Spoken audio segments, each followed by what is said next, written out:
Picture this. It's a bitter winter night in 1287, somewhere in the wind-swept hills of northern England. Snow falls steadily against tall stone walls that have stood for generations, their grey surfaces slick with ice. Inside these walls lies a world most of us could never truly survive, not because of warfare or disease, though those dangers lurked, but because of something far more basic, far more immediate. The crushing, bone-deep cold that turned every breath into a visible cloud, every surface into a sheet of ice, and every night into a test of endurance. What would it really feel like to spend just one night inside a medieval castle? Not as the lord or lady wrapped in their finest furs, but as someone far more common, a servant, a worker, someone whose survival depended on navigating spaces designed for war, not warmth. Before we begin tonight's journey, I'd love for you to join our little circle of time travelers. A quick tap on the like button helps more wanderers find their way here. And if you'd like to drift with us again, subscribing keeps the door open for future nights. I'd also love to know where you're listening from and what time it is for you. Our community stretches across so many corners of the world, and it's always a joy to see. Now dim the lights, maybe switch on a gentle fan for that soothing background hum.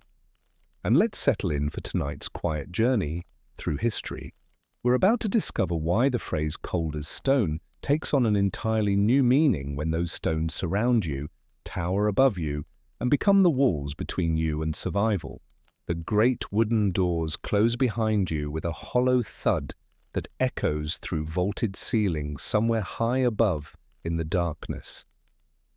You've been summoned to remain in the main castle tonight, rather than returning to the comparative warmth of the village cottages where you usually sleep.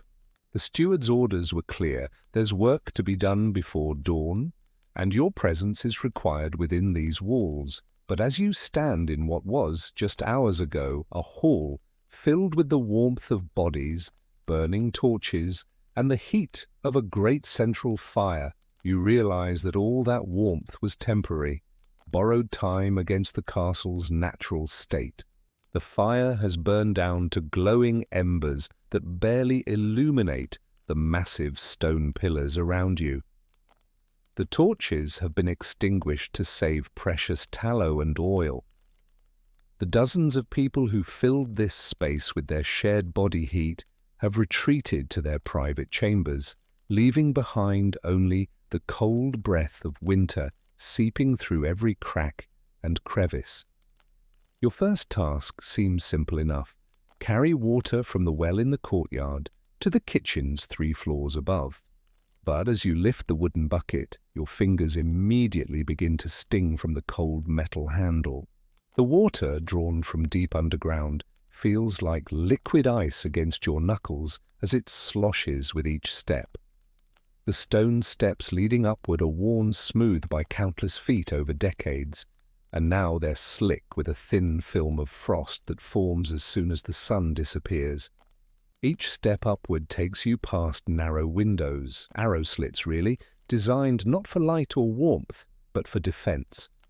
Through these openings, winter wind whistles with a sound like distant voices, carrying with it fine particles of snow that settle on the stone floor in small, perfect drifts.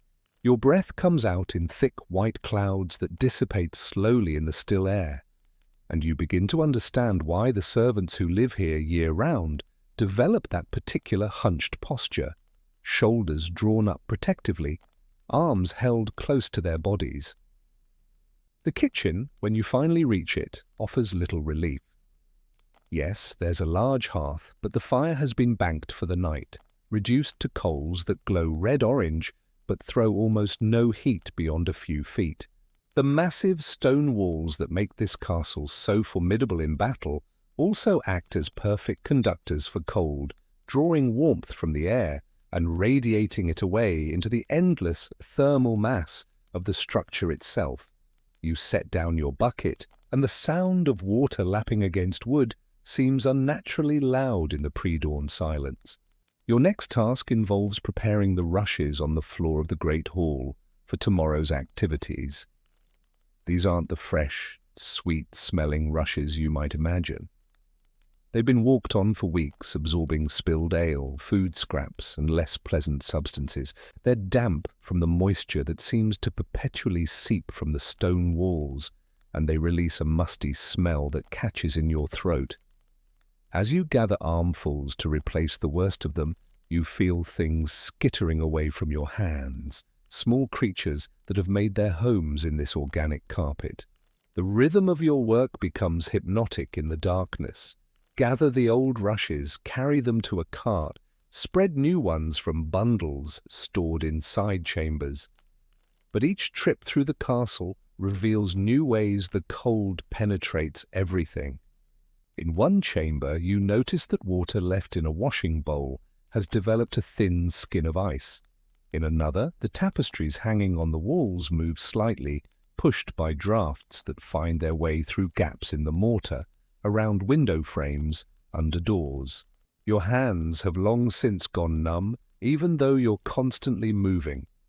When you pause to warm them over the dying coals in the kitchen hearth, the sensation of returning blood flow is almost painful, a burning, tingling reminder of just how cold you've become without realizing it. The servants who work here year-round have developed calluses not just from labor, but from the constant minor frostbite of handling cold metal, cold stone, cold everything. As the hours pass toward dawn, you're assigned to tend the small fires in the private chambers of the castle's residents. This means climbing narrow spiral staircases that seem designed to funnel cold air upward like chimneys. The steps are carved directly into the castle walls, and your shoulder brushes against stone that feels like ice, even through your woolen cloak. Each chamber you enter tells the same story, a small fireplace struggling against the overwhelming thermal mass of the building, tapestries and hangings that flutter with constant drafts, and windows shuttered tight but still allowing fingers of cold air to probe through every gap. In one chamber, you notice frost forming on the inside of a window's iron frame. In another, you can see your breath more clearly than you could outside, because the air is so still and cold that the vapor lingers like fog. You add precious fuel to each small fire, wood that had to be carried up these same narrow stairs, log by log, earlier in the day. But you know that within hours of your leaving, these fires will burn down again, and the cold will reclaim every inch of warmth you've temporarily pushed back. The most challenging part of your night comes when you're directed to the sleeping quarters assigned to lower servants like yourself. It's a chamber beneath the main hall, accessible by stone steps that descend into what feels like a crypt. The room is long and narrow, with straw mattresses lined up against the walls like an infirmary. The straw is supposed to provide insulation from the stone floor, but it's old, compressed, and damp from the moisture that constantly seeps through the walls. You're not alone here. A dozen other servants are already asleep, or at least lying still beneath thin woolen blankets. But their presence provides little warmth. Everyone is curled tight, trying to conserve their own body heat. The sound of breathing fills the space, along with occasional coughs and the rustle of straw as someone shifts position, seeking comfort that doesn't exist. Your mattress, when you finally lie down on it, feels like lying on barely softened stone. The straw pokes through the thin fabric covering, and within minutes you can feel moisture from the floor beginning to soak through. Your cloak, which seemed adequate during the day, now feels thin as paper. You pull it tight around yourself, but it can't cover your entire body. Your feet extend beyond its reach, and almost immediately they begin to ache with cold. The darkness in this underground chamber is complete. No windows, no torches, even the faintest glimmer of light has been extinguished to conserve resources. You lie there listening to the sounds of the castle at night. The occasional creak of timber settling in the cold, the distant sound of wind finding its way through passages and chambers above, and closest of all, the quiet sounds of people around you dealing with the same discomfort you're experiencing. Sleep, when it comes, is fitful and brief. You wake every hour or two, your body's natural response to the cold forcing you back to consciousness. Each time you wake, you're surprised by how much colder you've become. The thin blanket has shifted during sleep, leaving parts of your body exposed to air that seems to grow more frigid as the night progresses. Your feet have long since gone numb, and your hands, even tucked under your arms, feel like blocks of wood. The worst part isn't the cold itself, but the way it makes everything else more difficult. When you need to relieve yourself, it means getting up from your inadequate bed, feeling around in complete darkness for your shoes, and making your way through stone corridors to the castle's primitive latrines. The journey takes you past walls that seem to radiate cold, and by the time you return to your straw mattress, any warmth your body had managed to generate is gone. Dawn, when it finally comes, brings no relief. If anything, the pre-dawn hours are the coldest, as night's chill reaches its deepest penetration into the castle's stone mass. You wake to find frost on the inside of your woolen cloak, formed from your own breath during the night. Other servants around you move stiffly, their bodies protesting the night's ordeal. Conversations are brief, not from unfriendliness, but because talking means opening your mouth, letting precious warm air escape and allowing more cold air in. Your first task of the morning is to rekindle fires throughout the castle, a process that begins before dawn and continues for hours. But first, you must wash, or at least make an attempt at washing, in water so cold it makes your skin burn. The washing bowl in the servants' area has a skin of ice that you must break with your knuckles, and the resulting water is barely liquid. As you begin your morning rounds, relighting fires and preparing for the day ahead, you pass windows that show the first grey light of dawn. Outside, snow continues to fall on a landscape that looks peaceful, even beautiful. But you now understand something that no amount of reading or imagination could have taught you. In this medieval world, beauty and brutality were never far apart. The same stone walls that provided safety from enemies also trapped cold like a malevolent spirit. The same architectural features that demonstrated power and wealth also created environments where warmth was a precious temporary commodity. You think of your own warm bed at home, perhaps heated with stones from the fire, certainly insulated with proper coverings and surrounded by walls built for comfort rather than war. The contrast is so stark it's almost unimaginable. Here, in this castle that represents the pinnacle of medieval achievement, a single night has shown you that survival itself was a daily accomplishment. The rhythm of your morning task settles into the same pattern as the night before. Endless trips up and down stone stairs, handling materials that conduct cold directly into your bones, working in spaces where your breath forms clouds that never quite dissipate.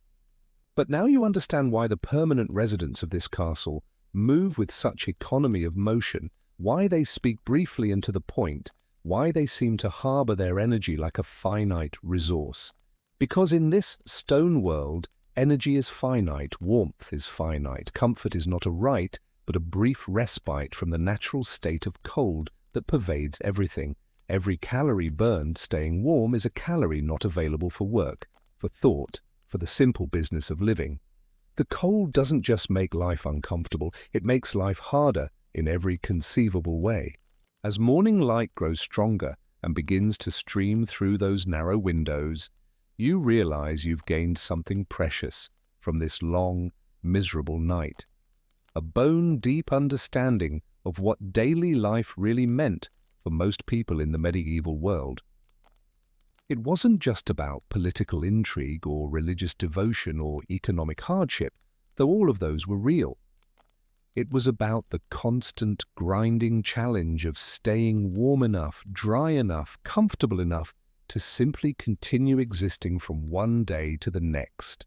The castle around you begins to wake up as the sun rises higher. Voices echo in distant chambers, footsteps multiply on stone stairs, and the great machine of daily life starts up once again. But you carry with you now the memory of those dark hours when the castle revealed its true nature, not as a symbol of power or achievement, but as a barely habitable shell where humans lived in constant negotiation with cold, darkness, and discomfort. Your night in the medieval castle has ended, but the lesson remains. Survival in this world required a kind of physical and mental toughness that our modern selves can barely imagine. Every warm room, every comfortable bed, every simple pleasure of adequate heating represents a victory over conditions that once defined daily existence for millions of people. The cold that surrounded you for just one night was their reality for months at a time, year after year, for entire lifetimes. As the morning sun climbs higher, casting long shadows through those same narrow windows you've come to know so intimately, let us drift from your experience as a servant to another story, one that unfolded in castles much like this one, but seen through different eyes. The eyes of a woman born to privilege, yet bound by the same stone walls, the same relentless cold, the same daily negotiations with discomfort that defined medieval life. Her name was Eleanor de Montfort, and though she lived nearly 8 centuries ago, her story whispers to us across time about what it truly meant to call a castle home, not for a single night, but for a lifetime. Eleanor was born around 1215, in an age when castles were still relatively new additions to the English landscape. Her father was one of the most powerful men in England, yet even his daughter's privileged upbringing couldn't shield her from the fundamental realities of medieval architecture. From her earliest memories, Eleanor knew the sensation of cold stone beneath her feet, the perpetual dance between warmth and chill that governed daily life within castle walls. The castle of her birth rose from the earth like a mountain of human ambition, its walls 3 feet thick in places, designed to withstand siege engines and armed assault. But those same walls that promised safety also trapped the cold within their embrace, holding it like a miserly host clutching precious coins. The stones themselves seemed to breathe coldness, drawing warmth from the air and from human bodies with an insatiable hunger that no amount of fire could fully satisfy. Picture her as a child of perhaps 6 or 7, small enough that the massive stone corridors seemed to stretch endlessly above her head like caverns. Her earliest lessons weren't just in reading or needlework, but in the art of staying warm. She learned to walk quickly through unheated passages, to huddle near fireplaces during lessons, to sleep beneath heavy woolen blankets that scratched against her skin but meant the difference between rest and a night of shivering wakefulness. The very architecture of her childhood was a lesson in survival. The great hall where her family gathered each evening was designed with a central fire pit, surrounded by trestle tables that could seat 100 people during feast times. But even this grandest of spaces, with its soaring ceiling designed to carry smoke upward through louvers in the roof, was a study in the constant battle against cold. The heat from the central fire rose straight up, leaving the edges of the hall shrouded in chill that crept along the floor like invisible serpents, wrapping around ankles and climbing up legs until even the thickest woolen stockings seemed inadequate. Eleanor's nursery occupied a chamber in the tower's upper levels, chosen not for warmth, but for security. High enough that no ladder could reach its windows, far enough from the main gates that attackers would have to fight through multiple defensive barriers to reach the lord's family. The room's single window, barely wide enough for a child to squeeze through, was fitted with wooden shutters that could be barred from within. But those shutters, while they kept out arrows and climbing enemies, also blocked what little warmth the sun might have provided during precious daylight hours. Her first memories were punctuated by the sounds that defined castle life.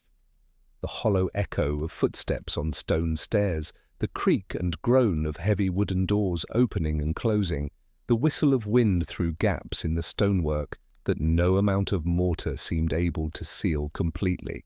But perhaps most constant of all was the sound of wood being split, carried, and fed to fires throughout the castle, the rhythmic thunk of axes biting into logs, the scrape of wood being dragged across stone floors, the snap and crackle of flames consuming fuel that had been gathered, hauled, and carefully rationed. Even as the daughter of nobility, Eleanor's childhood was governed by the rhythm of fires, when they were lit, when they burned bright, when they were allowed to die down to save precious fuel. Her nursemaids taught her to dress in layers, not as a fashion choice but as a survival strategy. A linen shift against her skin, soft enough not to chafe, but thin enough to allow for multiple garments over it. A woolen tunic over that, dyed in the rich colours that proclaimed her father's wealth, but woven thick enough to trap warm air close to her small body. Finally, a heavy outer garment that could be wrapped tight against drafts that found their way through the best-built walls, drafts that seemed to have an almost malevolent intelligence, seeking out every gap in clothing, every exposed inch of skin. The castle's daily routine revolved around the management of warmth. Before dawn, when the coldest hour of the night still gripped the stones, servants would begin the process of rekindling fires throughout the keep. Eleanor would often wake to the sound of their footsteps in the corridors below, the soft voices of chambermaids discussing which rooms needed fires lit first, which could wait until the sun began to warm the eastern walls.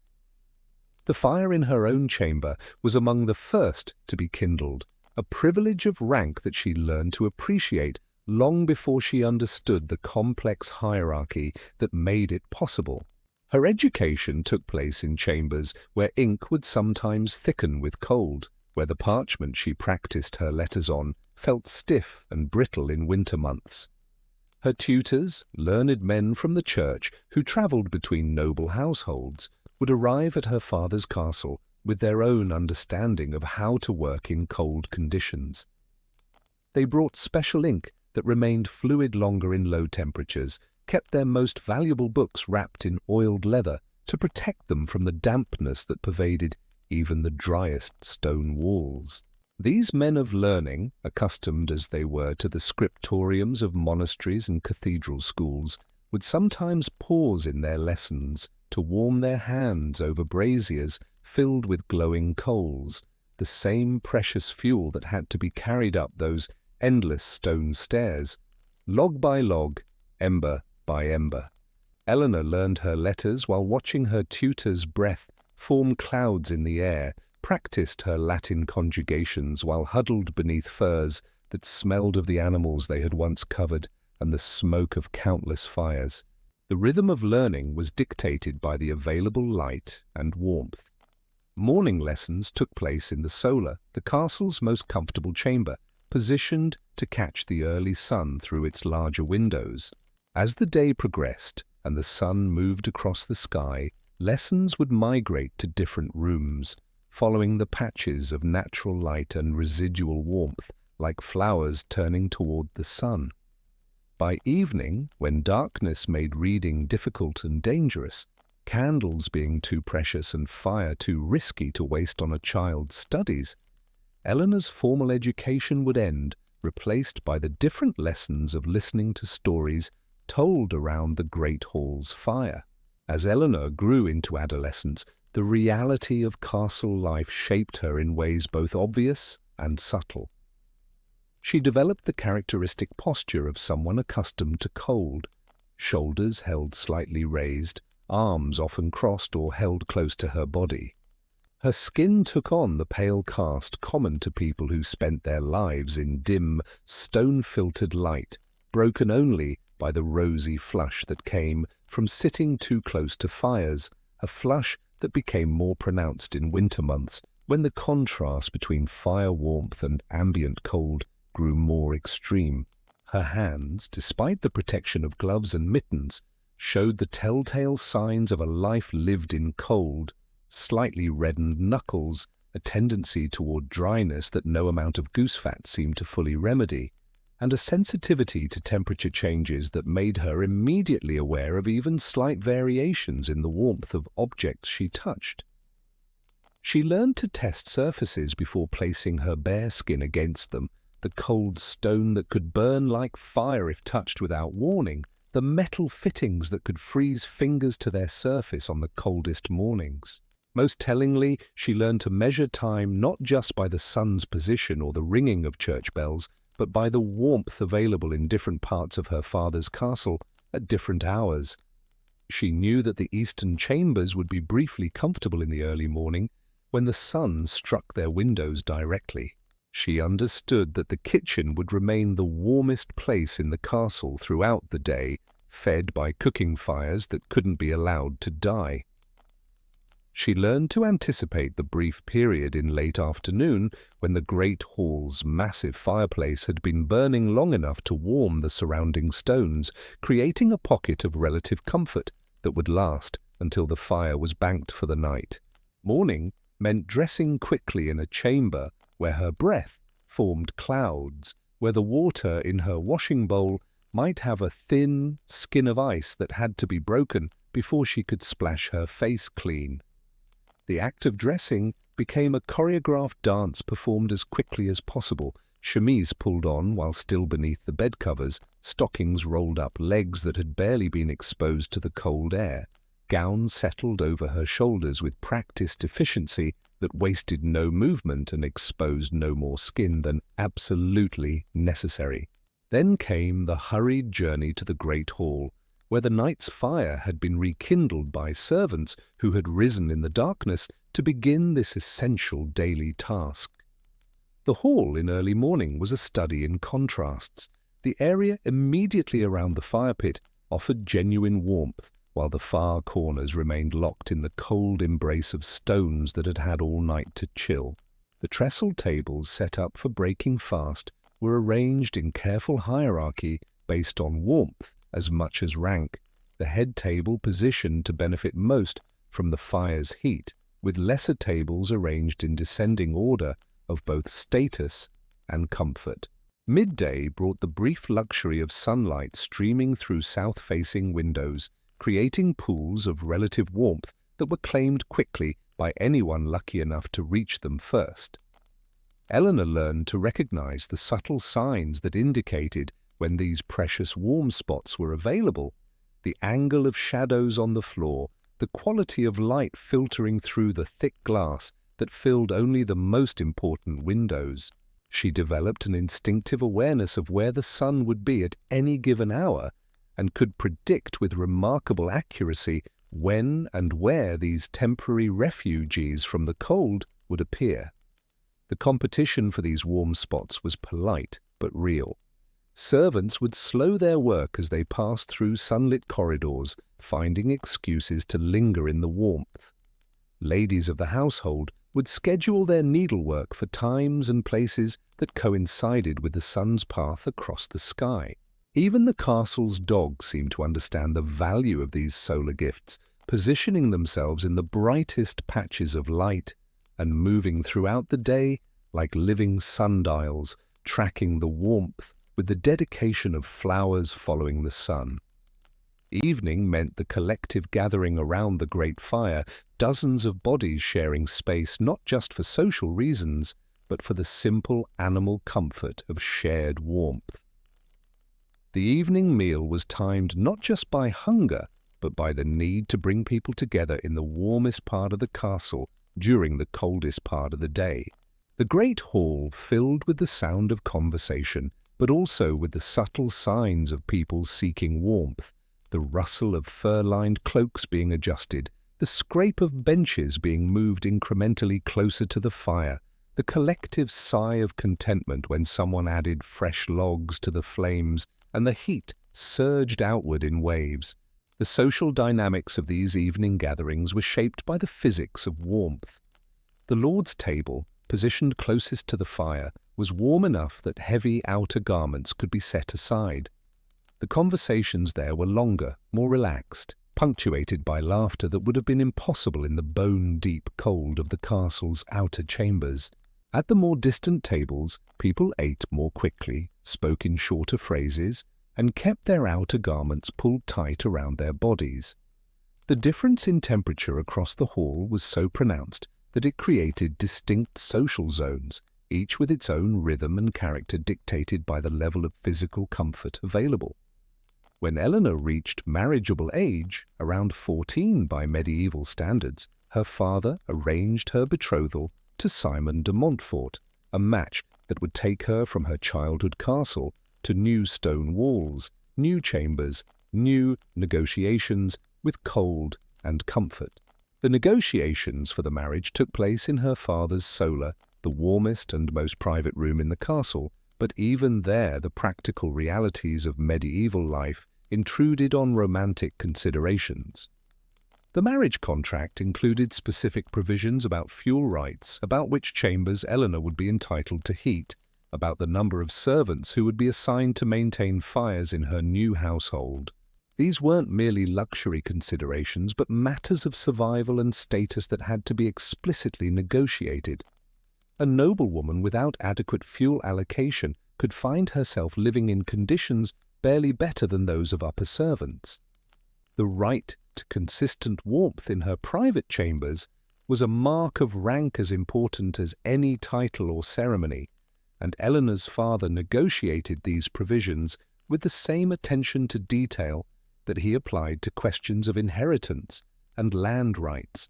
The wedding itself, celebrated in the great hall of her father's castle, demonstrated the contrast between ceremony and daily reality that defined noble life.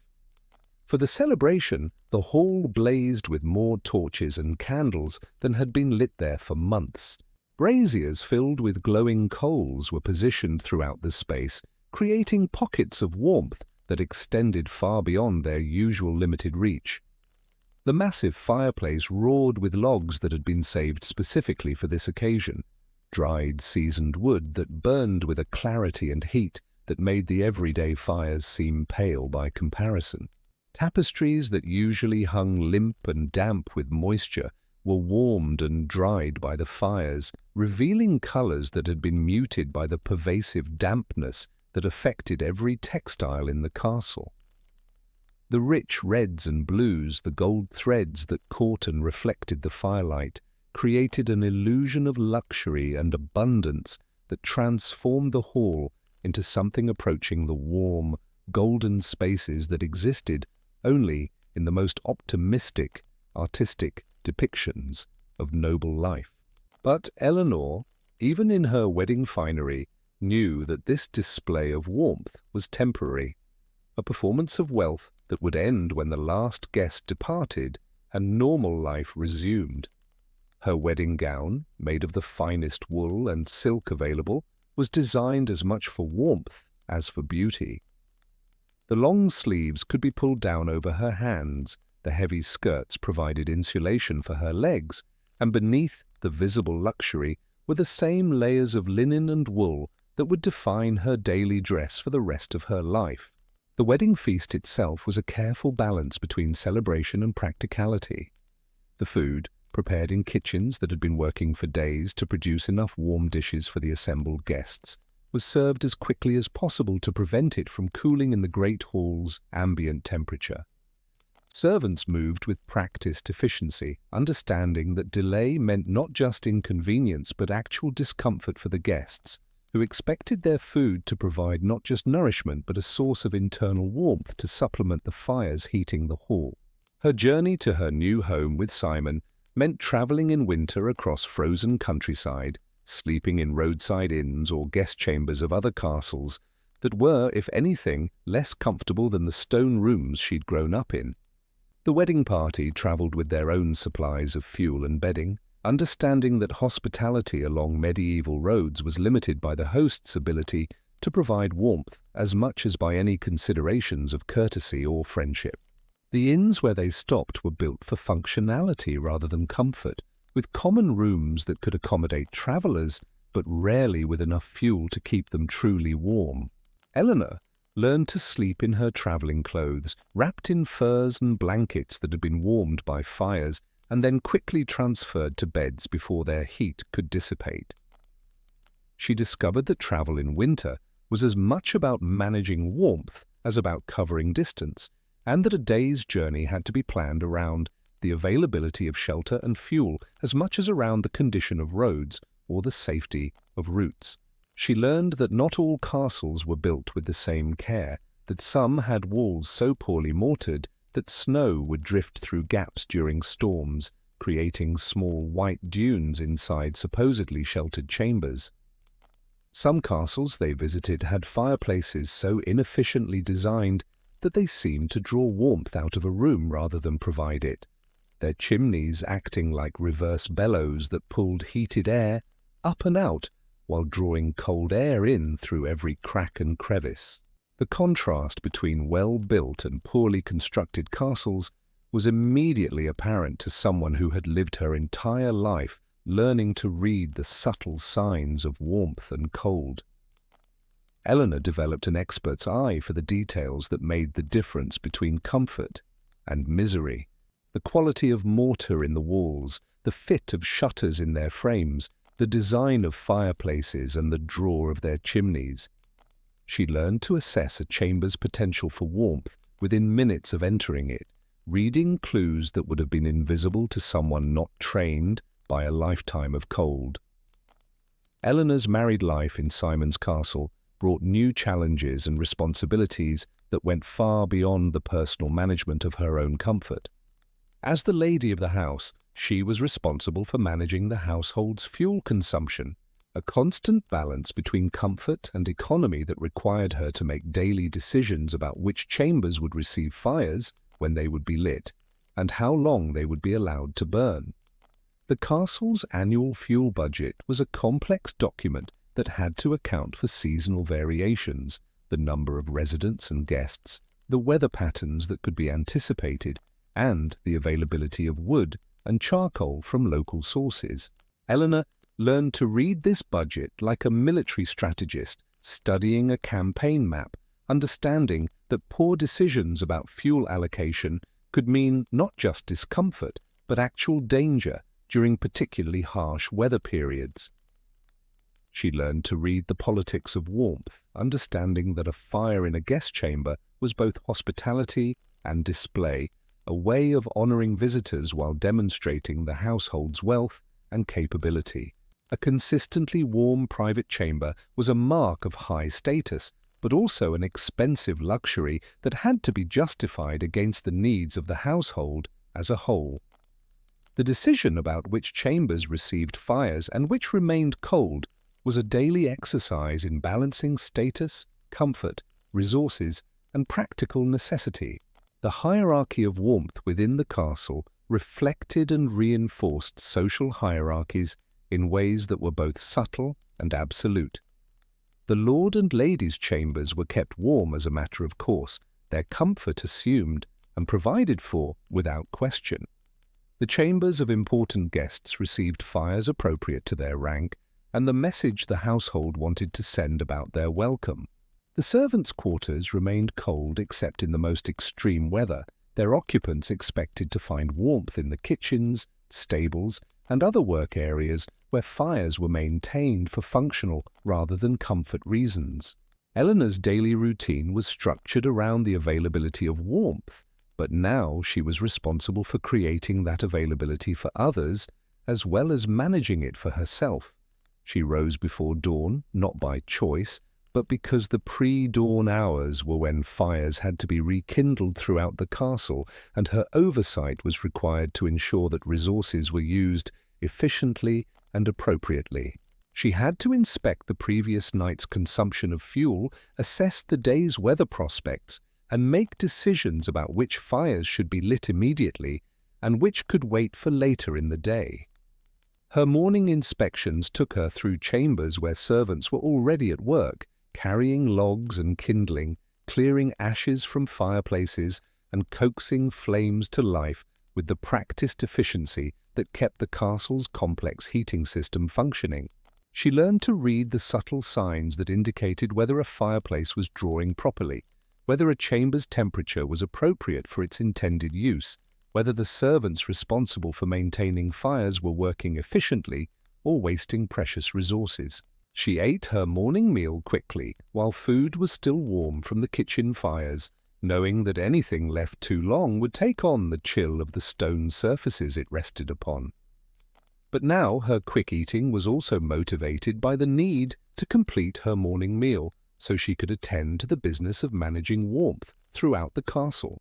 She had to coordinate with the kitchen staff about cooking fires, with the stable hands about heating water for horses, with the household steward about the day's fuel requirements. She scheduled meetings and social activities for the warmest parts of the day and learned to conduct the business of running a large household while managing the constant distraction of physical discomfort. But she also had to consider the comfort of others, ensuring that important conversations took place in warm rooms, that social gatherings were timed to coincide with optimal heating conditions, that the subtle messages conveyed by offering warmth or withholding it were carefully managed. The birth of her children brought new anxieties about warmth and cold that were both practical and deeply emotional. Medieval medicine understood, in its limited way, that newborns and small children were particularly vulnerable to cold, but the solutions available were primitive and required constant vigilance. Eleanor's first pregnancy occurred during a particularly harsh winter, and she spent the final months living in constant awareness of how her unborn child would cope with the environmental conditions that awaited it. The birthing chamber was prepared with extraordinary care, sealed against drafts and heated by fires that were kept burning continuously for days before the expected delivery. Extra fuel was allocated specifically for this purpose, and servants were assigned to maintain the fires around the clock, ensuring that the room remained as warm as possible during the critical period of labor and immediate recovery. Eleanor's babies slept in wooden cradles placed as close to fireplaces as safety allowed, wrapped in layers of cloth and fur that had to be changed frequently as they became damp with condensation from the child's breath and body heat. She learned to test the temperature of swaddling clothes before wrapping her infants, understanding that fabric that felt warm to adult hands might still be dangerously cold for a newborn's delicate skin. The challenge of maintaining optimal temperature for infants in medieval conditions required innovations that became part of Eleanor's daily routine. She learned to warm stones by the fire and wrap them in cloth to create safe heat sources that could be placed near sleeping babies. She discovered techniques for testing air temperature that were more sensitive than adult comfort could provide, learning to read the subtle signs in her children's skin color and behavior that indicated whether they were maintaining proper body heat. She learned to test the temperature of stone floors with her own hands before allowing her children to crawl or play, and to read the signs of dangerous cold in young faces. The blue tinge to lips, the lethargy that meant a child's body was losing the battle against the chill. These weren't theoretical concerns, but daily realities that required constant attention and immediate response when problems were detected. As her children grew, Eleanor had to teach them the same lessons she'd learned as a child: how to move efficiently through cold spaces, how to recognize the subtle signs that indicated when a chamber was becoming dangerously cold, how to sleep in layers that could be adjusted throughout the night as body heat and room temperature fluctuated. But now she had to teach these lessons while managing her own emotional responses to watching her children experience the same discomfort she remembered from her own childhood.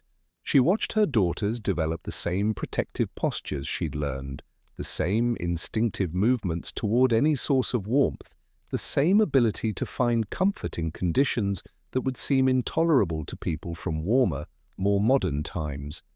But she also saw how quickly children could adapt, how they developed their own strategies for staying warm, how they created games and activities that generated body heat while making the experience of cold more bearable. Her sons had to learn different lessons, preparation for lives that might include military campaigns where comfort would be even more limited than in castle life. Eleanor taught them to appreciate warmth while not becoming dependent on it, to function effectively in cold conditions while still maintaining the standards of cleanliness and appearance that their rank required. They learned to care for their equipment in cold conditions, to maintain weapons and armor that could become dangerously brittle in extreme cold, to manage horses and military gear in weather that made every task more difficult. The political upheavals that defined Eleanor's later life, her husband Simon's conflicts with the crown, periods of exile and siege, added new dimensions to her relationship with cold and shelter that tested everything she had learned about managing comfort and survival in medieval conditions. During one particularly harsh winter, when Simon's political position made their usual castle uninhabitable, Eleanor found herself in a fortress under siege, where fuel for fires became a strategic resource as important as food or water. The siege changed the fundamental rules that had governed Eleanor's entire approach to managing warmth. Normal supply chains were cut off, meaning that the stockpiles of wood and charcoal that had been accumulated for winter use became finite resources that had to be rationed with military precision. Every decision about lighting a fire had to be weighed against the possibility that fuel might be needed for more critical purposes later in the siege. She experienced firsthand how quickly a castle could become uninhabitable when cut off from regular supplies. Without fresh loads of wood and charcoal arriving daily, fires burned lower and less frequently. Chambers that had been merely cold became dangerously so, their temperatures dropping to levels that made them unsafe for prolonged occupation. The Great Hall, usually the warmest space in the castle, took on the bone-deep chill that made every breath visible, every surface painful to touch with exposed skin. During these siege months, Eleanor learned that even noble birth provided only limited protection against the fundamental realities of medieval architecture when resources became scarce. She slept in rooms where ice formed on the inside of shuttered windows, creating crystalline patterns that were beautiful but terrifying in their implications about the temperature inside supposedly sheltered spaces. She ate meals that grew cold before she could finish them, the stone plates and metal utensils drawing heat from food so quickly that eating became a race against the cooling effects of the environment. She wore multiple layers of clothing even indoors, not as a fashion choice or a mark of rank, but as essential equipment for survival in conditions that tested the limits of human endurance. The psychological effects of constant cold became clear during these difficult periods, revealing aspects of human nature that Eleanor had never had to confront during times of adequate resources. She noticed how the perpetual discomfort shortened tempers, creating tensions between people who had previously gotten along well. She observed how people became more protective of small comforts, how the sharing of warmth became a marker of friendship or alliance, and how the withholding of warmth could become a form of social punishment more effective than any verbal criticism. She saw how the simple act of warming one's hands over a brazier could become a moment of profound relief and gratitude, an experience so intensely pleasurable that it approached a kind of spiritual ecstasy. The contrast between cold and warmth became so pronounced that the transition from one to the other produced emotional responses that seemed disproportionate to the actual physical change involved. Eleanor observed that conversations grew shorter in the coldest weather, not from lack of sociability, but because talking meant opening one's mouth, losing precious warm breath, and allowing more cold air to enter the body. Social gatherings became more intimate and more intense, with people sitting closer together not just for warmth, but because the shared experience of extreme cold created bonds that might not have formed under more comfortable circumstances. Yet Eleanor also discovered reservoirs of resilience she hadn't known she possessed, finding within herself and others the ability to maintain dignity, purpose, and even joy under conditions that seemed designed to strip away everything that made life worth living. She learned to find warmth in unexpected places, the brief solar heat that could be captured by standing in south-facing alcoves at midday, the shared body heat of sitting close to others during communal activities, the psychological warmth that came from the simple act of preparing and sharing hot food even in the coldest conditions. She discovered that the human capacity for adaptation was far greater than she had imagined, watching herself and others develop new strategies for maintaining warmth and comfort that would have seemed impossible under normal circumstances. People learned to sleep in groups for warmth, to share clothing and bedding in ways that created efficient heat-sharing systems, to find tasks and activities that generated body heat while serving practical purposes for the besieged household. The end of the siege brought relief that was almost overwhelming in its intensity. The return of normal fuel supplies, the ability to light fires freely, the luxury of warm rooms and hot food created a period of almost euphoric gratitude that lasted for weeks. Eleanor found herself unable to take warmth for granted, treasuring every comfortable moment with an appreciation that she had never felt during times of abundance. Her later years brought a kind of wisdom about the relationship between comfort and character that could only have come from decades of living in conditions that constantly tested the balance between physical needs and human dignity. Eleanor came to understand that the constant negotiation with cold and discomfort had shaped not just her daily routines, but her fundamental approach to life, her values, her understanding of what mattered and what could be set aside when circumstances required sacrifice. She had developed an appreciation for small pleasures that people living in consistent comfort might never experience, the genuine luxury of a warm fire on a winter evening, the profound satisfaction of dry clothes after a period of dampness, the almost overwhelming gratitude for a truly warm room after hours in the cold. These weren't just physical sensations but spiritual experiences that connected her to fundamental aspects of human existence that comfort-focused lives might never encounter. She noticed how this constant awareness of physical discomfort had made her more attentive to the small details of daily life, more aware of the subtle changes in weather and season, more appreciative of the skill and labor required to maintain even basic comfort in a medieval world.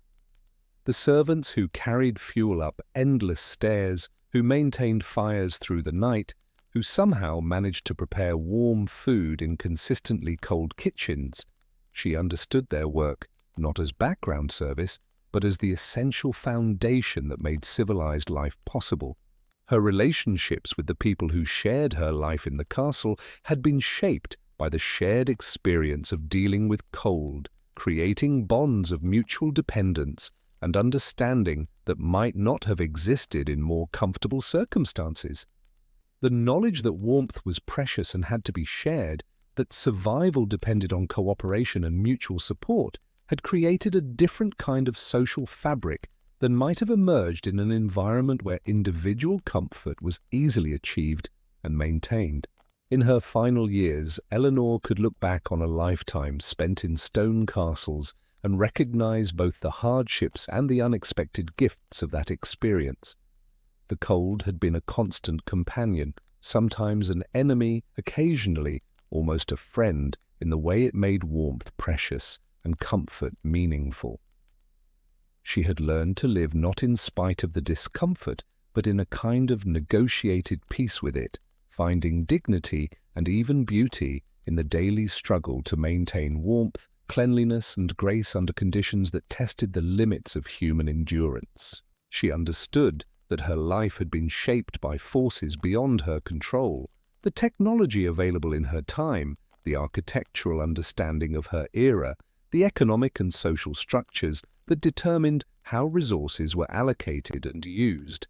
But within those constraints, she had found ways to create meaning, comfort, and even joy, demonstrating the remarkable human capacity to adapt and thrive even in challenging circumstances.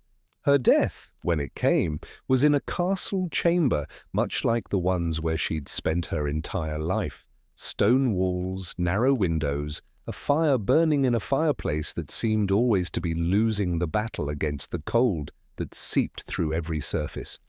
But she died surrounded by the warmth of family, wrapped in furs and woolens that represented a lifetime of learning how to find comfort in an uncomfortable world. Her final breaths forming small clouds in the cold air that spoke to the continuing reality of the conditions she had spent a lifetime learning to navigate. Eleanor de Montfort's story reminds us that even privilege in the medieval world was defined by conditions we would find nearly unbearable. Her noble birth gave her access to better food, finer clothing, larger fires, and more comfortable furnishings than the servants who shared her castles, but it could not exempt her from the fundamental realities of medieval architecture, medieval fuel technology, and medieval understanding of how to create and maintain warmth in buildings designed primarily for defense rather than comfort. As we let her story settle into the quiet corners of our imagination, we begin to understand that survival in her world required not just physical toughness, but a kind of mental resilience that could find meaning and even joy in conditions where comfort was always temporary, warmth was always precious, and the simple act of staying warm through a winter night was a genuine accomplishment worthy of quiet pride. Her life stands as testament to the human capacity to create dignity, meaning, and beauty even in circumstances that seem designed to strip away everything we consider essential to a good life, teaching us something profound about the relationship between external conditions and internal resilience that remains relevant across the centuries that separate her world from ours. As Eleanor's story fades into the gentle mists of memory, let us drift forward through time to a different kind of castle altogether. One where the voices have long since fallen silent, where the fires burned out centuries ago, and where only fragments remain to tell us about the endless human struggle against the cold. Picture yourself walking through the ruins of Dunstanburgh Castle on England's Northumberland coast on a grey autumn morning. The walls still stand, massive and imposing against the North Sea wind, but the roofs are gone, the floors are carpeted with grass, and sheep graze where once the great hall hosted feasts and ceremonies. The tourists have gone home for the season, and you find yourself alone with the stones and the whispers of archaeology. The wind carries with it the salt tang of the sea, and something else, a kind of temporal silence that seems to hold the weight of centuries. Your footsteps crunch on frost-brittle grass as you move through what were once doorways, now merely gaps in weathered walls that frame views of nothing but empty sky. The silence here is different from ordinary quiet. It's the profound hush of a place where human voices once echoed daily through stone corridors, where the clatter of wooden bowls and the scrape of chair legs once marked the rhythm of communal meals, where children's laughter bounced off walls that now stand open to the rain. It's in ruins like these that some of the most intriguing mysteries of medieval life reveal themselves, not through grand discoveries or dramatic revelations, but through small, puzzling objects that archaeologists uncover in the quiet dirt of centuries. Objects that hint at forgotten knowledge, lost techniques, and the countless small innovations that ordinary people developed in their daily battle against the cold. The very stones beneath your feet hold stories that written records never captured. Medieval chroniclers wrote extensively about battles, political intrigues, and religious ceremonies, but they rarely thought to document the ingenious ways that castle inhabitants fought their constant war against winter. The technologies of comfort, the small innovations that made bearable the long months when stone walls became conductors of bitter cold rather than barriers against it. These survive not in manuscripts but in the archaeological record, waiting to be discovered by researchers with the patience to sift through centuries of accumulated earth. In the 1980s, during excavations in the lower levels of what had once been Dunstanburgh's Great Hall, archaeologists made a curious discovery.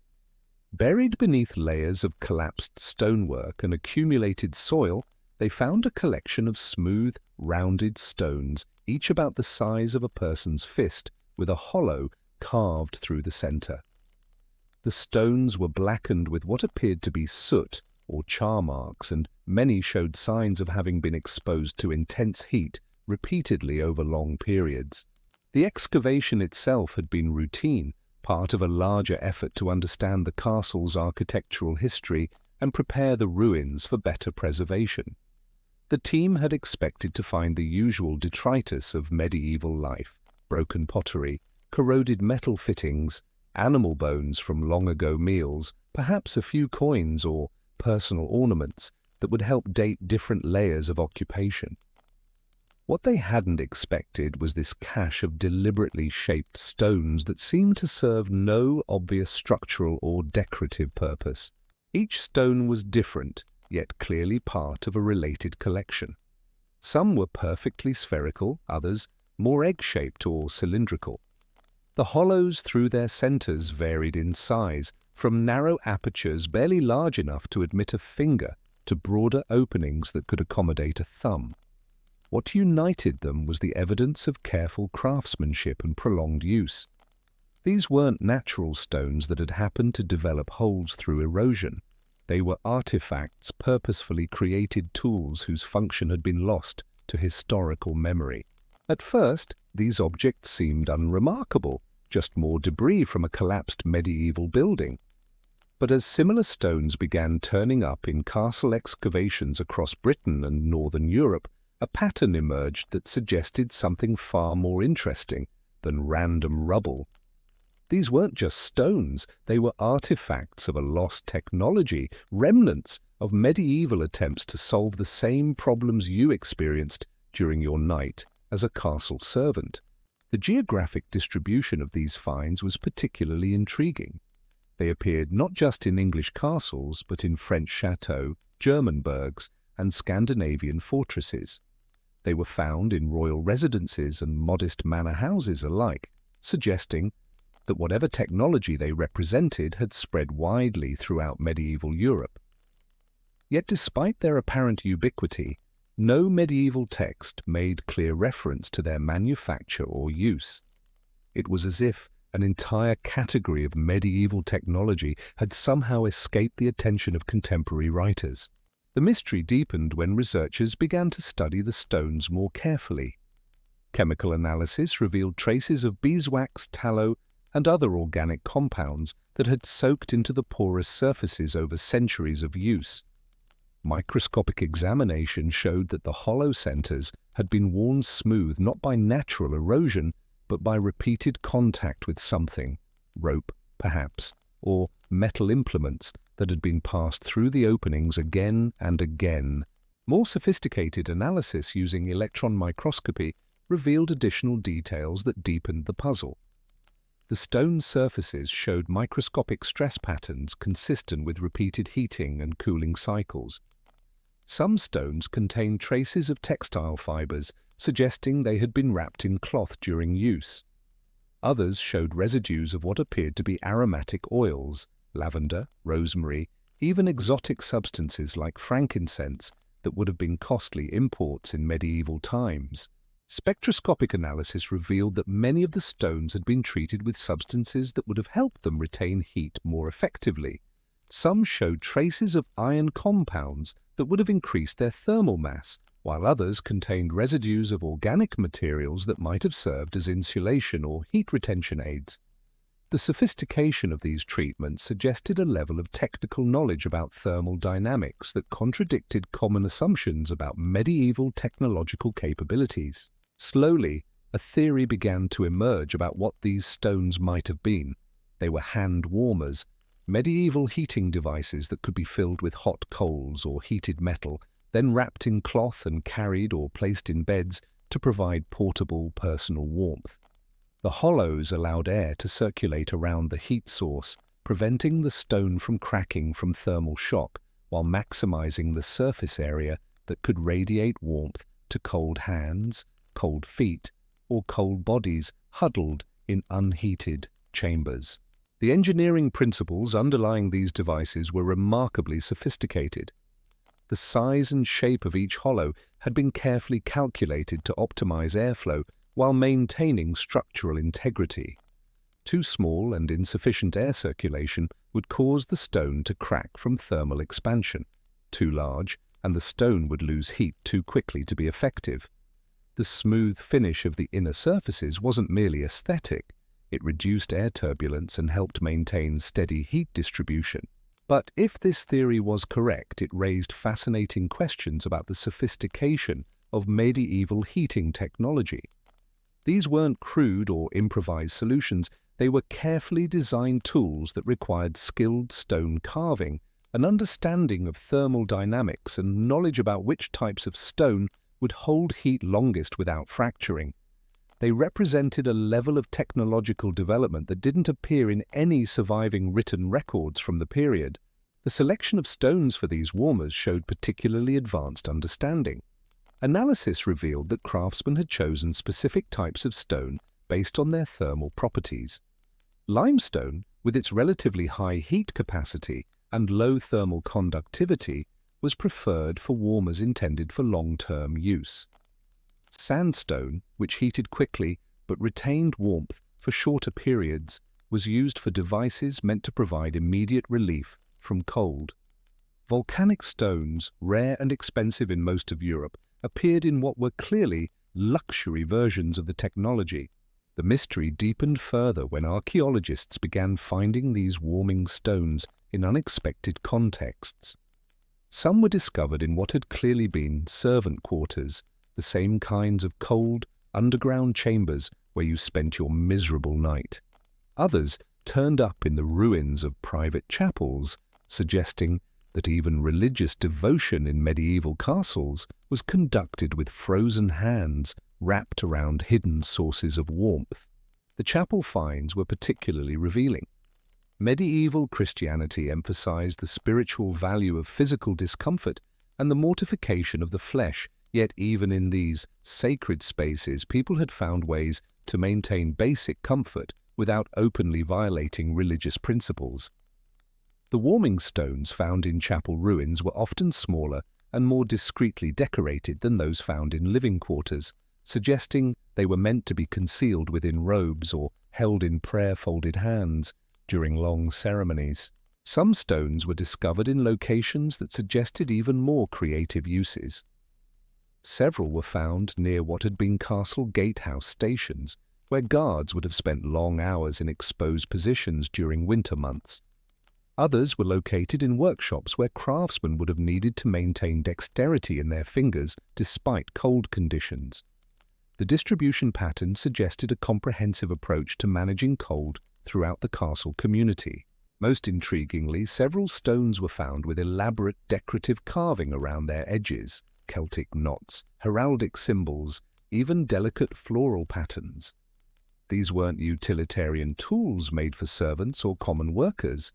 They were luxury items commissioned by wealthy individuals who were willing to pay for both function and beauty in their personal heating devices. The fact that such care and expense was invested in objects designed solely to combat cold speaks volumes about just how pervasive and problematic that cold really was. The decorative elements themselves told stories about medieval attitudes toward comfort and technology. Some warmers bore religious symbols, suggesting their use was seen as compatible with Christian devotion. Others featured family crests or personal insignia, indicating they were treasured possessions passed down through generations. The most elaborate examples showed influences from multiple artistic traditions, suggesting that knowledge of warmer-making techniques had spread through international trade networks along with artistic styles and decorative motifs. Evidence from wills and estate inventories occasionally mentioned stones for warming or heated stones with carved devices, providing tantalizing glimpses of how these objects fit into medieval domestic life. Some were bequeathed to specific family members, others were listed among the furnishings of particular chambers, and a few were even mentioned as diplomatic gifts exchanged between noble households. These references suggested that warming stones held significance beyond their purely practical function. They were symbols of comfort, care, and technological sophistication. But the warming stones were just the beginning of the archaeological mysteries surrounding medieval heating. In the ruins of Caerphilly Castle in Wales, excavators found something even more puzzling. Small ceramic vessels, roughly cylindrical, with perforated sides and evidence of intense burning on their inner surfaces. These objects, about the size of a large mug, were discovered in clusters near what had once been sleeping areas. The ceramic vessels presented their own set of archaeological puzzles. Unlike the stone warmers, which were found individually or in small groups, these ceramics appeared in organized arrangements that suggested systematic use. Some clusters contained vessels of different sizes, as if they had been designed to work together as part of a larger system. Others were found with accompanying metal implements, small shovels, tongs, and mesh screens that might have been used to handle hot materials or control airflow. The ceramic composition itself was sophisticated, showing evidence of high-temperature firing techniques that produced vessels capable of withstanding repeated heating and cooling without cracking. Chemical analysis revealed that the clay had been mixed with specific additives, ground shell, sand, and organic materials that would have enhanced the ceramic's thermal shock resistance. The perforations were not randomly placed, but followed mathematical patterns that optimized air circulation while maintaining structural integrity. Initially catalogued simply as ceramic fragments of unknown purpose, these vessels began to make sense only when researchers noticed that many contained residual traces of aromatic substances, lavender, rosemary, dried herbs that weren't native to the immediate area and must have been imported at considerable expense. The working theory that emerged was that these had been portable incense burners, but not for religious purposes. They were aromatherapy devices designed to burn fragrant substances that would mask the musty, damp smells of castle interiors while providing a small amount of localized heat. The sophistication of these devices was remarkable. The perforations were arranged in patterns that would have created specific airflow dynamics, ensuring that the burning herbs would smolder slowly and consistently rather than flaring up and consuming the fuel too quickly. Some vessels showed evidence of having been fitted with internal screens or baffles that would have further controlled the burn rate and prevented hot embers from falling out through the air holes. Experimental archaeology, attempts to recreate and test these devices using medieval techniques, revealed just how advanced their design really was. Modern researchers found that the perforation patterns created a Venturi effect, drawing air through the burning materials in a way that maintained optimal combustion temperatures while preventing dangerous overheating. The internal baffles served multiple functions. They distributed heat evenly, created turbulence that mixed combustion gases more thoroughly, and provided surfaces for aromatic compounds to vaporize gradually rather than burning completely. The aromatic substances found in these devices told their own story about medieval approaches to environmental comfort. Analysis revealed not just common European herbs like lavender and thyme, but exotic imports like frankincense, myrrh, and various Asian spices that would have been enormously expensive in medieval Britain and Wales. The presence of these materials suggested that aromatherapy devices weren't just practical solutions to castle dampness. They were luxury items that demonstrated wealth, international connections, and sophisticated tastes. Some vessels contained residues of more unusual substances, pine resins, juniper berries, even traces of aromatic woods that weren't native to Britain. These materials suggested that medieval people had developed complex knowledge about which substances would produce specific atmospheric effects. Pine resins, for example, would have provided antiseptic properties that might have helped combat the health problems associated with damp, poorly ventilated castle interiors. Juniper's natural insect-repelling qualities would have made it valuable in chambers where fleas and other pests were constant problems. What makes these finds particularly poignant is the evidence they provide of medieval people's attempts to create not just warmth, but ambience, to transform cold, harsh stone chambers into spaces that appealed to more than just basic survival instincts. These weren't just heating devices, they were efforts to create comfort, pleasure, and sensory richness in environments that offered little of any of those qualities naturally. The psychological aspects of these comfort technologies deserve consideration as well. Living in a castle meant accepting a level of physical discomfort that modern people would find intolerable, but the warming stones and aromatherapy devices suggest that medieval inhabitants didn't simply resign themselves to misery. Instead, they developed strategies for creating islands of comfort and sensory pleasure within harsh environments. The effort invested in decorating even purely functional items like warming stones suggests that beauty and comfort were seen as legitimate human needs, even in contexts where survival was the primary concern. Even more mysterious are the discoveries made in the 1990s during renovation work at Edinburgh Castle. Deep in the foundations of what had once been the castle's great keep, workers uncovered a network of narrow tunnels carved directly into the bedrock.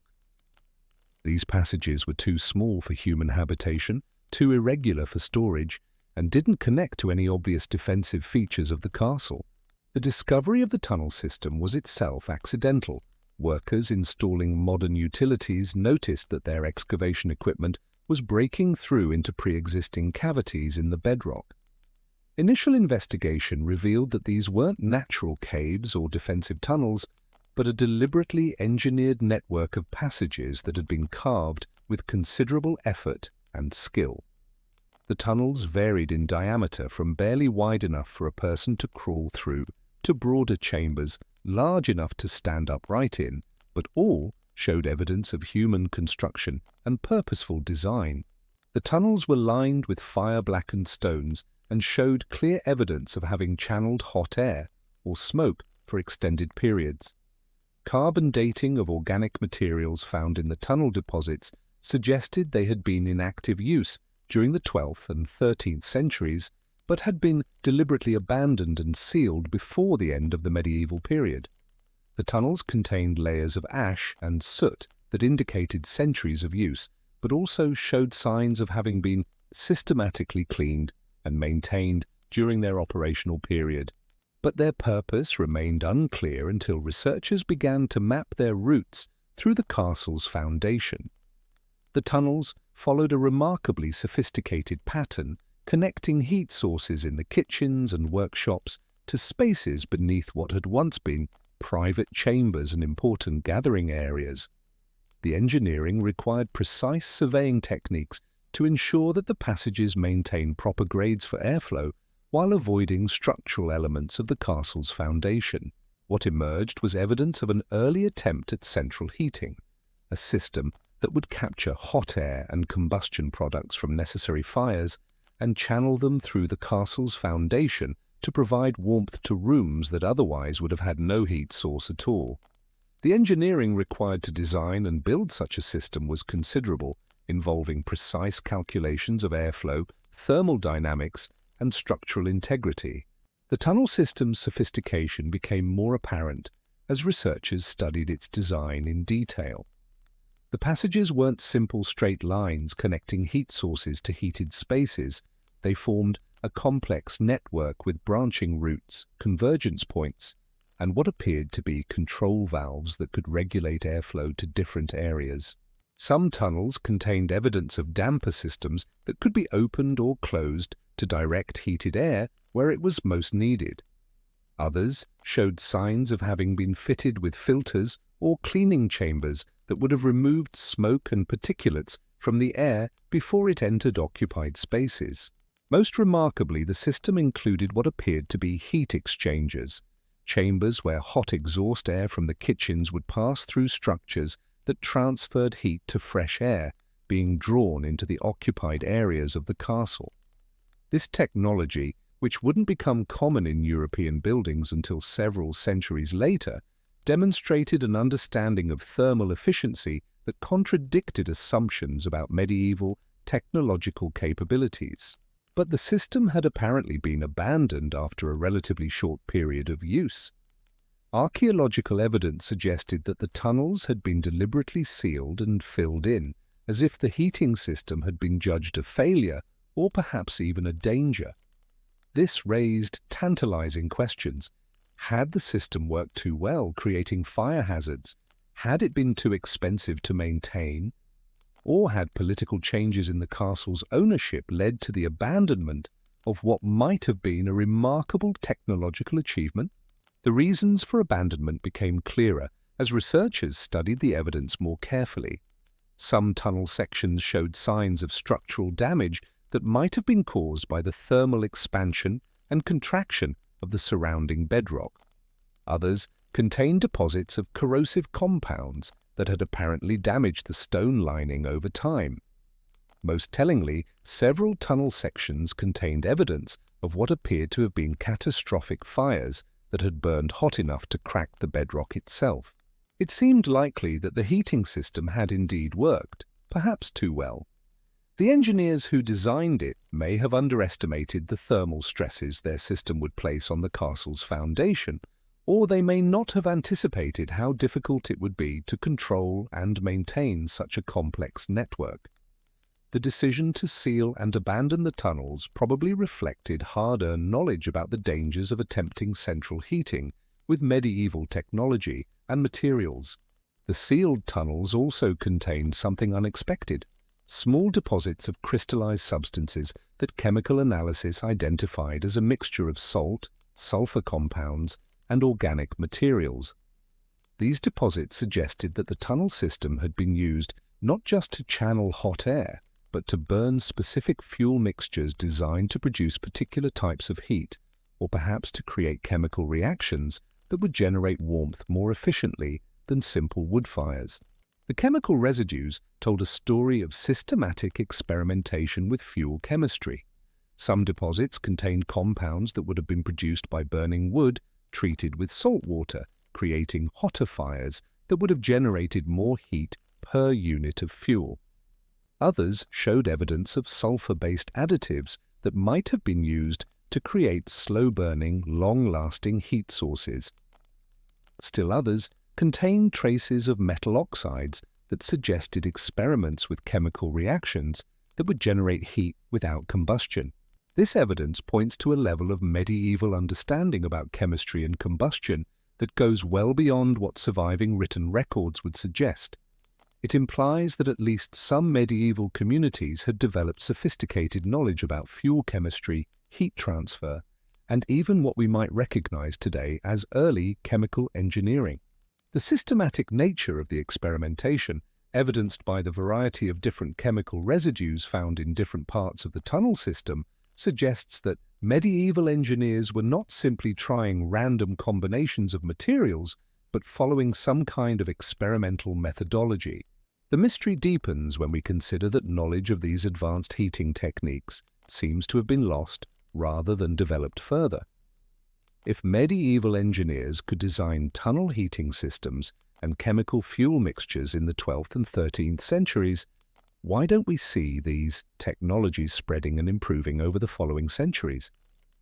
The absence of written records describing these innovations suggests that the knowledge may have been closely guarded trade secrets, passed down through craft guilds or family workshops rather than being widely disseminated. One possibility is that the knowledge was never widely shared, that individual castles developed their own solutions to heating problems, but political instability, warfare, and the general lack of written technical documentation meant that innovations died with their creators. Medieval Europe's political fragmentation would have limited the spread of technological innovations, and the constant warfare of the period would have disrupted the craft networks through which technical knowledge was typically transmitted. Another possibility is that these advanced techniques were tried but proved impractical for reasons we can't fully understand from the archaeological evidence alone. The sealed tunnels at Edinburgh Castle suggest that even successfully implemented heating systems could become dangerous or uneconomical over time. Perhaps the maintenance requirements of complex heating systems were too demanding for the resources available to most medieval communities, or perhaps the risks of fire and structural damage outweighed the benefits of improved warmth. The economic factors involved in maintaining sophisticated heating systems would have been considerable. The Edinburgh Castle tunnels would have required regular cleaning to remove soot and ash deposits, periodic repair of damaged stone lining, and constant attention to prevent blockages that could redirect dangerous gases into occupied areas. The specialized knowledge required to maintain such systems would have made them dependent on skilled craftsmen whose services might not always have been available, particularly during times of war or economic disruption. Perhaps the most mysterious discoveries of all come from Warwick Castle, where excavations in the early 2000s uncovered what appears to be a medieval laboratory dedicated to heating technology. In a chamber that had been sealed by a collapsed ceiling sometime in the 14th century, archaeologists found a collection of objects that defied easy explanation. Metal vessels designed to hold and heat liquids, stone mortars containing residues of ground minerals, and most puzzling of all, a series of small clay tablets covered with symbols that appeared to record measurements, temperatures, or chemical formulas. The sealed chamber had preserved its contents in remarkable condition, protected from centuries of weather and human disturbance by tons of collapsed masonry. The preservation was so complete that even organic materials, wood, leather, and textile fragments survived in recognizable form. This extraordinary state of preservation allowed researchers to reconstruct not just individual objects, but entire assemblages that revealed how the chamber had been used as an active workspace. The metal vessels showed sophisticated fabrication techniques with precisely controlled alloy compositions that optimized their thermal properties. Some were made from bronze alloys that would have provided excellent heat conduction, while others used iron-rich alloys that would have retained heat for longer periods. The vessel's shapes were clearly designed for specific functions, some for rapid heating of small quantities of materials, others for slow, controlled warming of larger volumes, and still others for what appeared to be distillation or chemical extraction processes. The stone mortars contained residues that revealed the chamber's experimental focus. Chemical analysis identified remains of iron ores, sulfur compounds, various organic materials, and even traces of rare minerals that would have been expensive imports. The variety and sophistication of these materials suggested systematic investigation of different fuel additives and heat-producing chemical reactions. Some mortars contained evidence of having been used to grind and mix materials at high temperatures, while others showed signs of having held materials during controlled heating or cooling processes. Most intriguingly, several mortars contained residues of what appeared to be early forms of chemical catalysts, substances that would have accelerated or controlled chemical reactions without being consumed in the process. The presence of these materials suggests that medieval experimenters had discovered principles of catalytic chemistry that wouldn't be formally understood until centuries later. The systematic way these catalysts appear to have been used suggests not accidental discovery, but deliberate application of understood principles.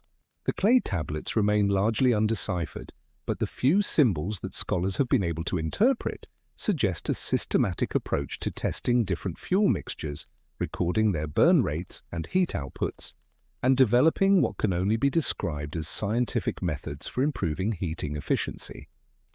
If this interpretation is correct, it would mean that medieval heating technology wasn't just a matter of trial and error, but involved systematic experimentation and documentation. The tablets themselves showed sophisticated organization and standardization. They were uniform in size and composition, suggesting mass production for specific record-keeping purposes. The symbols were applied using consistent techniques and appeared to follow standard formatting conventions, Some tablets showed evidence of having been fired at specific temperatures, possibly to preserve important records permanently. The systematic nature of these records suggests an institutional approach to research and development that contradicts common assumptions about medieval attitudes toward technical innovation. Attempts to decode the tablet symbols have revealed tantalizing hints about their content. Some symbols appear to represent numerical quantities, possibly measurements of materials or time intervals. Others seem to indicate different types of materials or processes. Still others might represent temperature ranges or heat intensities, possibly using symbolic systems that related thermal sensations to standardized reference points. The complexity and consistency of the symbolic system suggests a sophisticated approach to technical documentation that was far advanced for its time. The dating of the Warwick Castle chamber provides important context for understanding these discoveries. Carbon dating and stratigraphic analysis place the chamber's active use in the late 13th and early 14th centuries, a period when European society was experiencing significant technological and intellectual development. This was the era of the first universities, the translation of Greek and Arabic scientific texts, and increased contact with Islamic and Byzantine technical traditions. The sophisticated heating research evidenced in the chamber may reflect this broader cultural moment of technological innovation and intellectual curiosity.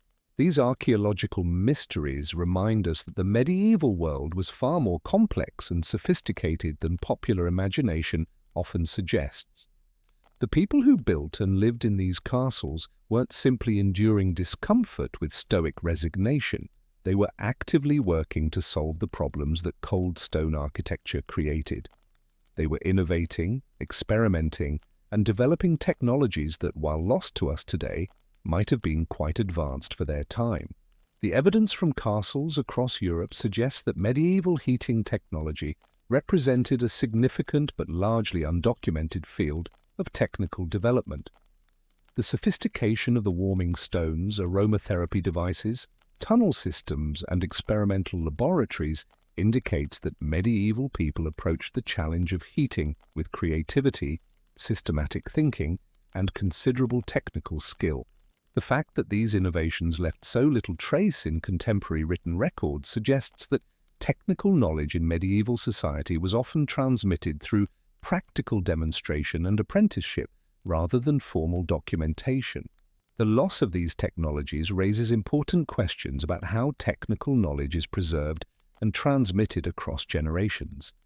Modern society tends to assume that useful innovations will inevitably be preserved and improved upon, but the medieval heating technologies suggest that even sophisticated and successful innovations can be lost if they're not adequately documented, or if the social and economic conditions that support them change. The sealed tunnels, abandoned laboratories, and scattered warming stones represent not just medieval ingenuity, but also the fragility of human knowledge and the ease with which technical achievements can slip into oblivion. As you imagine yourself walking through these ruins, touching stones that once channeled heat through forgotten tunnels, handling ceramic vessels that once held aromatic fires, you begin to understand that every castle was not just a fortress, but also a kind of laboratory where human ingenuity constantly worked against the basic hostility of stone and winter. The physical remains of these experiments in comfort and warmth speak to the same fundamental human drives that motivate our continuing efforts to create comfortable, pleasant living environments.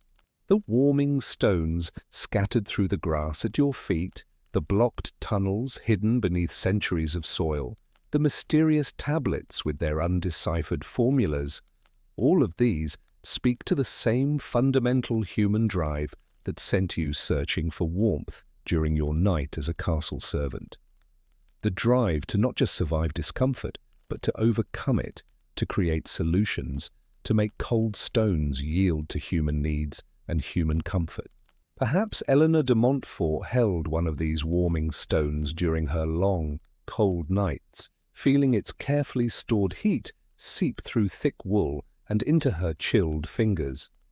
Perhaps her children played in chambers warmed by air that had travelled through hidden tunnels, breathing the carefully managed warmth that their parents' generation had engineered with such sophistication and care. Perhaps the fires that provided such inadequate heat in her castle were burning fuel mixtures developed through systematic experimentation, recorded on tablets like the ones found at Warwick, their chemical compositions optimized through generations of careful observation and testing. The mysteries remain unsolved, the knowledge largely lost, but the evidence of human creativity and determination echoes clearly through the centuries.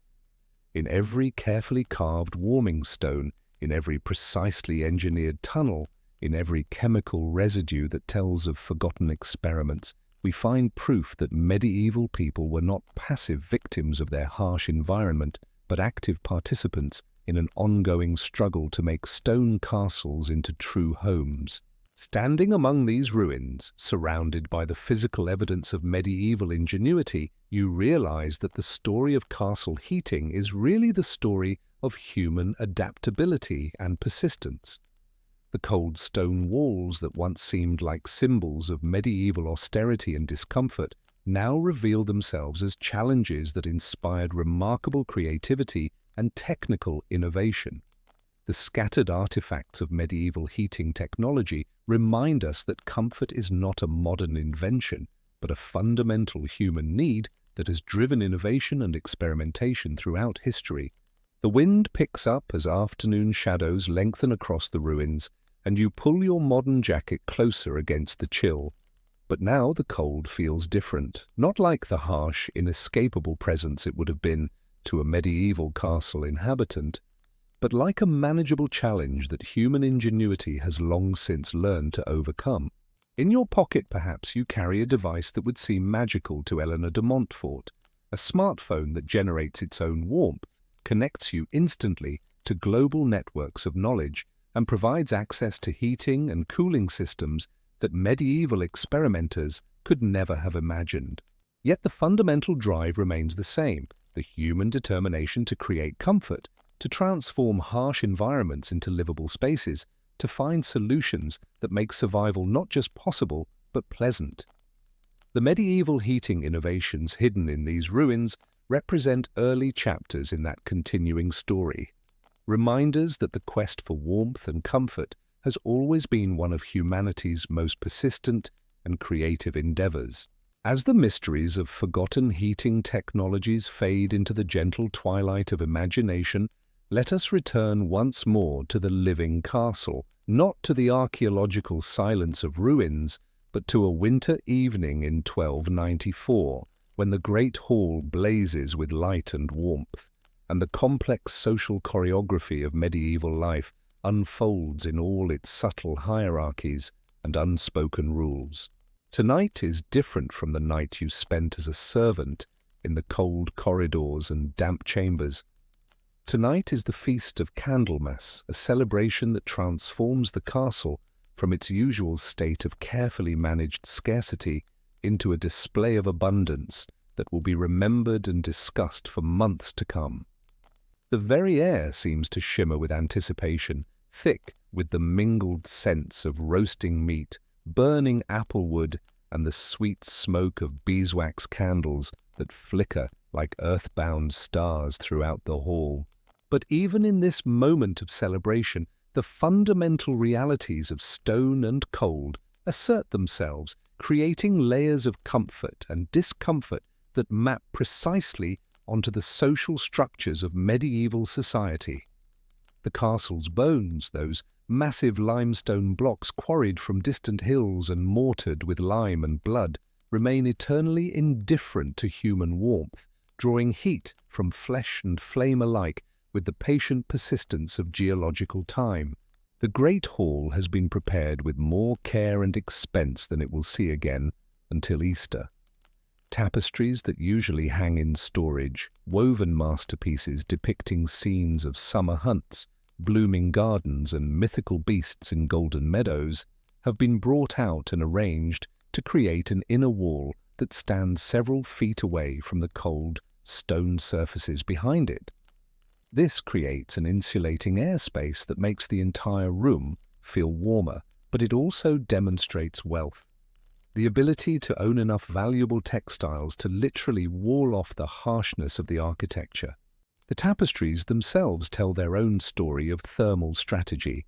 Their thick wool construction, dense with intricate knots and heavy dyes, creates both visual splendor and practical insulation.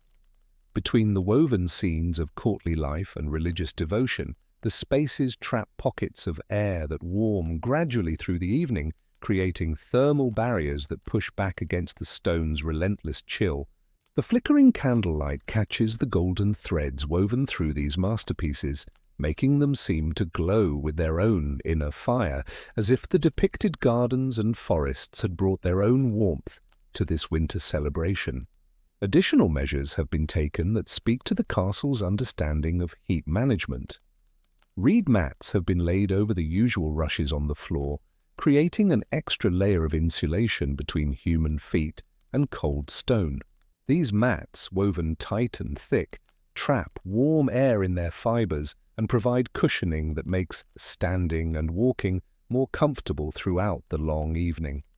Over these, fresh herbs have been scattered, rosemary for remembrance, lavender for peace, and thyme for courage, their crushed leaves releasing aromatic oils that seem to carry their own psychological warmth. The fire in the great hearth has been built not just for heat, but for spectacle. Entire tree trunks burn in the massive fireplace, oak logs as thick as a man's torso, seasoned for 2 years and selected for their ability to burn long and hot without excessive smoke. The flames that rise from this carefully constructed pyre reach nearly to the top of the great stone arch, creating a roaring wall of heat and light that throws warmth 15 feet into the room and illuminates the hall with dancing shadows that seem to bring the tapestried figures to life. The fuel consumption for this single evening equals what many households would use in a week, but that excess is precisely the point. This is warmth as political statement, heat as demonstration of power.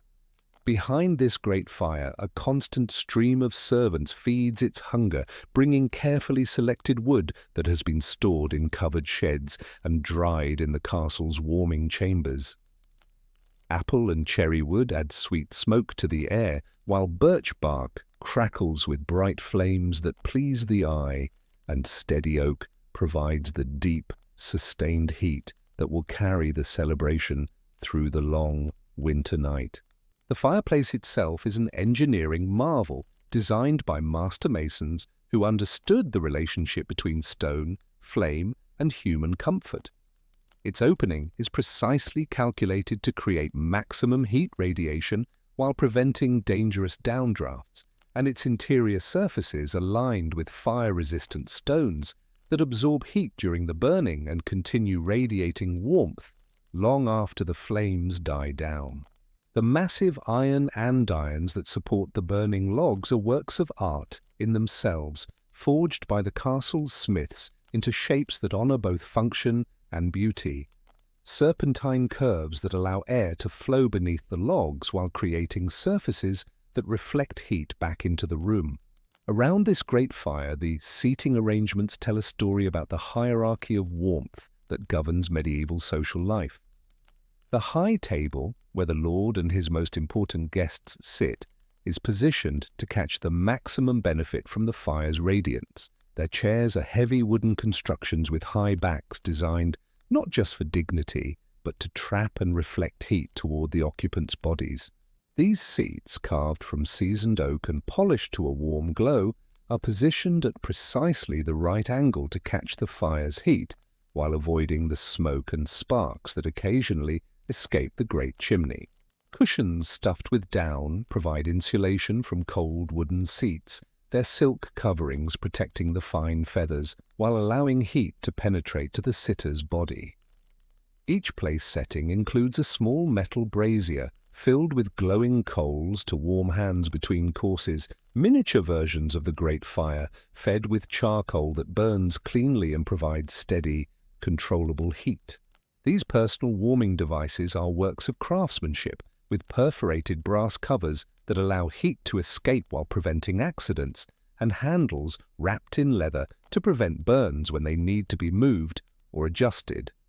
The Lord himself sits in the position of greatest thermal privilege, his massive chair positioned to receive the full benefit of the fire's radiance, while a specially trained servant stands behind him with a heated iron that can warm his chair back between courses.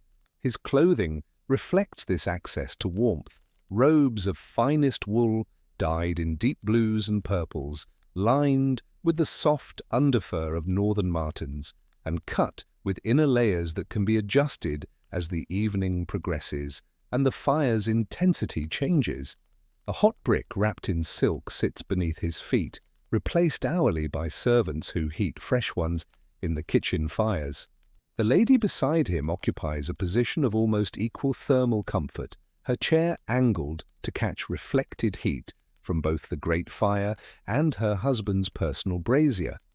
Her gown is a masterpiece of medieval thermal engineering, multiple layers that can be adjusted and rearranged as needed, with sleeves that can be tightened at the wrists to trap warm air or loosened to allow cooling, and a surcoat with fur-lined pockets where small heating stones can be kept warm against her body. Her headdress, while fashionable, also serves the crucial purpose of covering her neck and ears, and her hands are rarely seen without the soft kidskin gloves that protect them from cold metal goblets while allowing enough dexterity for eating and drinking. The first ring of tables, occupied by knights, wealthy merchants, and the castle's senior officials, is positioned close enough to the fire to receive significant warmth, but far enough away that the heat is gentle rather than intense. These diners sit on benches with backrests, their positions carefully calculated to provide comfort without overwhelming heat.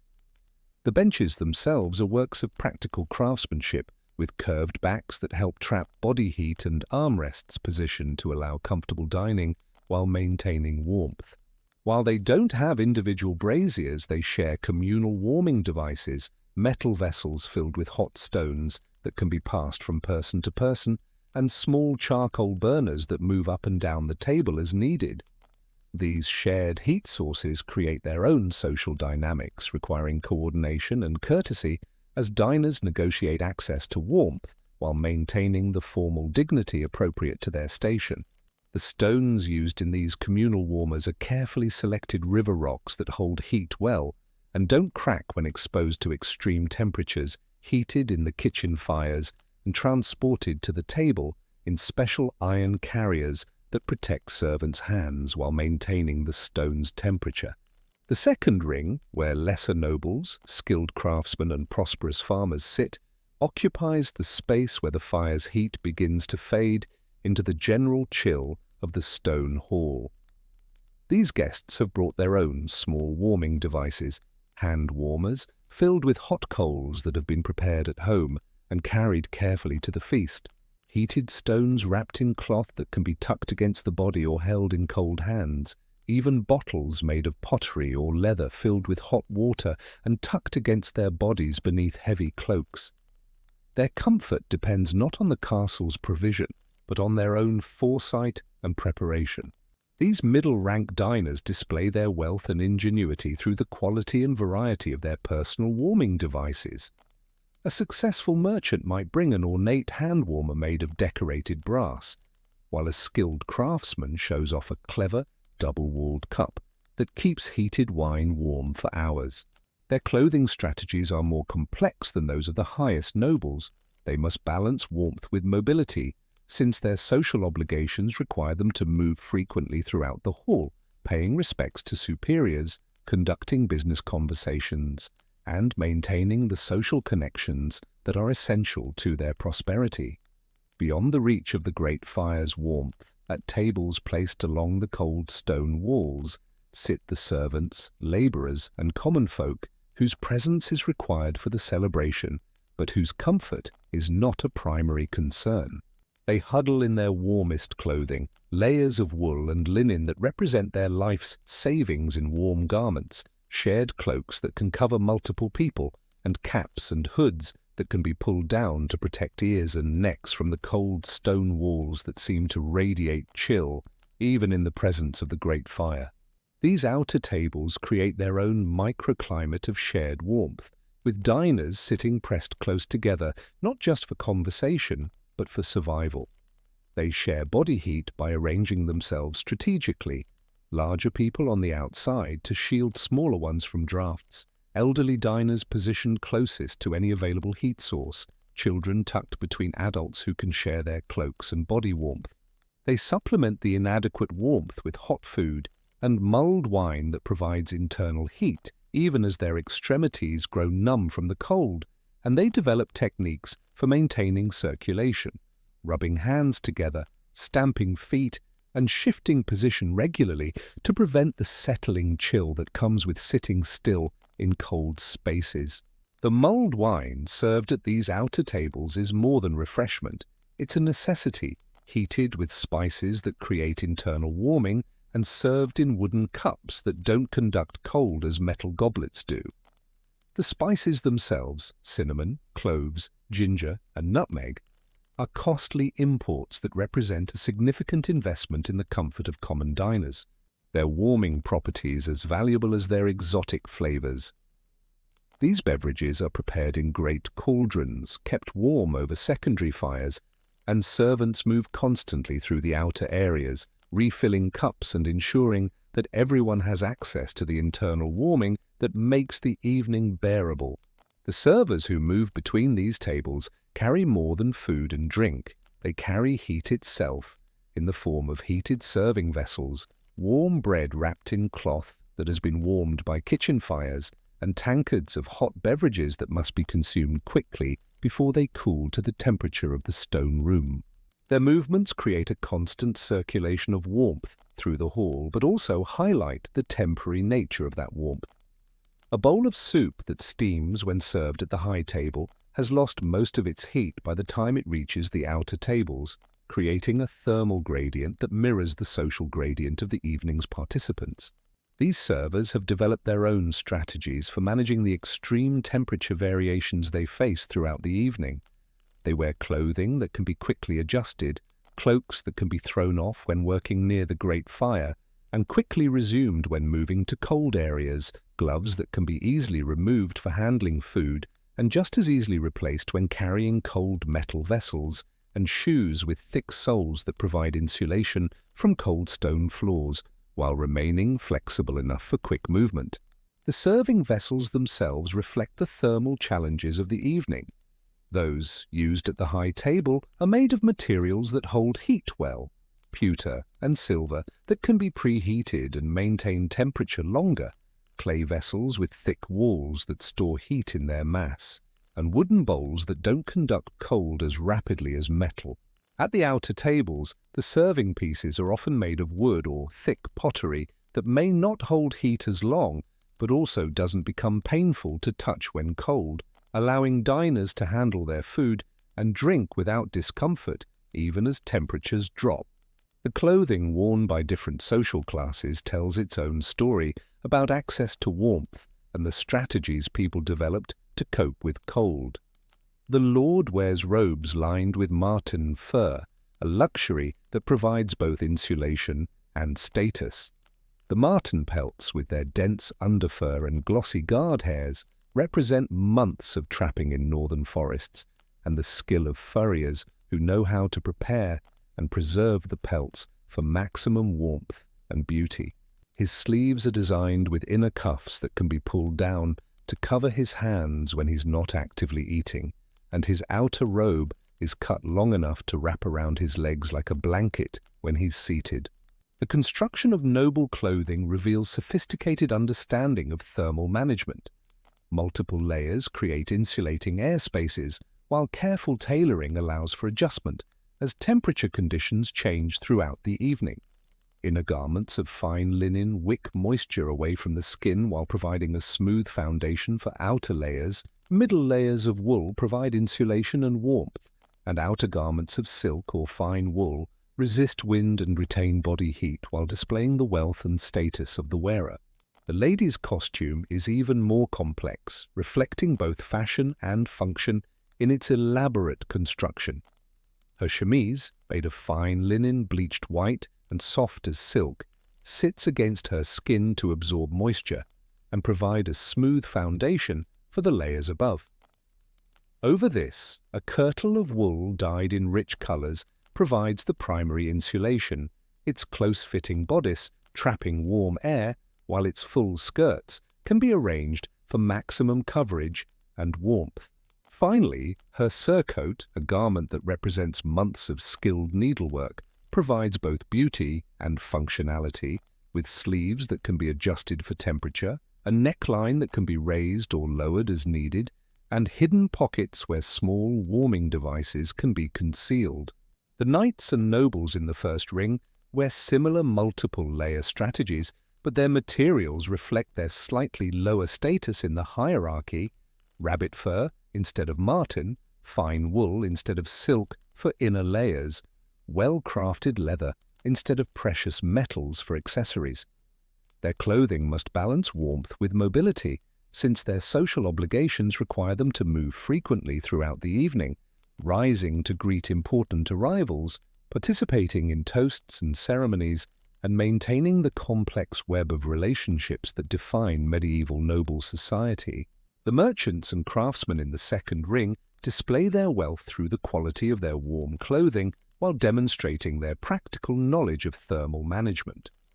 Their garments show the work of skilled tailors and the use of quality materials: fine wool cloaks that shed moisture while retaining warmth, well-made boots with thick soles and high tops that keep feet dry and warm, caps and gloves that show skilled craftsmanship in both their construction and decoration. But they also demonstrate practical innovations born of necessity: hidden pockets designed to hold warming stones, adjustable fastenings that allow quick responses to temperature changes, and accessories that can be quickly deployed when moving between warm and cold areas of the castle.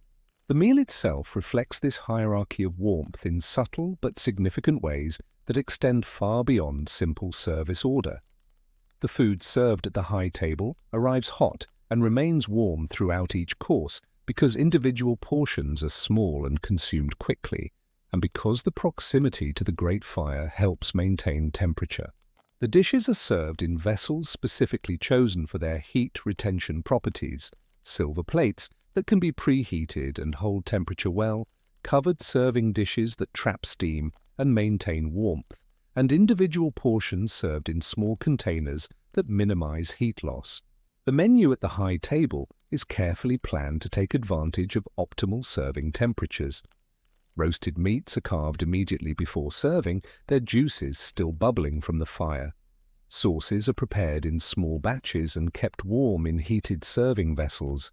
Soups and stews arrive in covered bowls that have been warmed over kitchen fires, and bread is brought directly from ovens, wrapped in heated cloths that maintain its temperature while adding to the overall warmth of each diner's place setting. At the middle tables, the same foods arrive slightly cooler and cool more quickly, but they're served in larger portions that retain heat longer through their greater mass. The diners at these tables have learned to eat strategically, consuming the warmest parts of each dish first, using bread to soak up warm sauces and gravies, and saving foods that don't depend on temperature for the end of each course. The serving vessels at these tables are chosen more for durability than heat retention, but they're still preheated when possible and replaced with warm dishes throughout the meal. At the outer tables, much of the food arrives barely warm and continues cooling throughout the meal, creating challenges that require both practical adaptation and social grace. The menu for these diners emphasizes foods that remain palatable when cool: thick stews and porridges that can be enhanced with warming spices, bread and cheese that actually improve as they reach room temperature, and hearty dishes with rich fats that provide internal heating even when not steaming hot. Most importantly for these outer diners, generous portions of ale and mulled wine provide the internal heating that makes the meal not just bearable, but enjoyable. The ale, brewed with extra hops and spices, creates a warming sensation that spreads through the body, while the mulled wine, heated with cinnamon, cloves, and honey, provides both physical warmth and psychological comfort.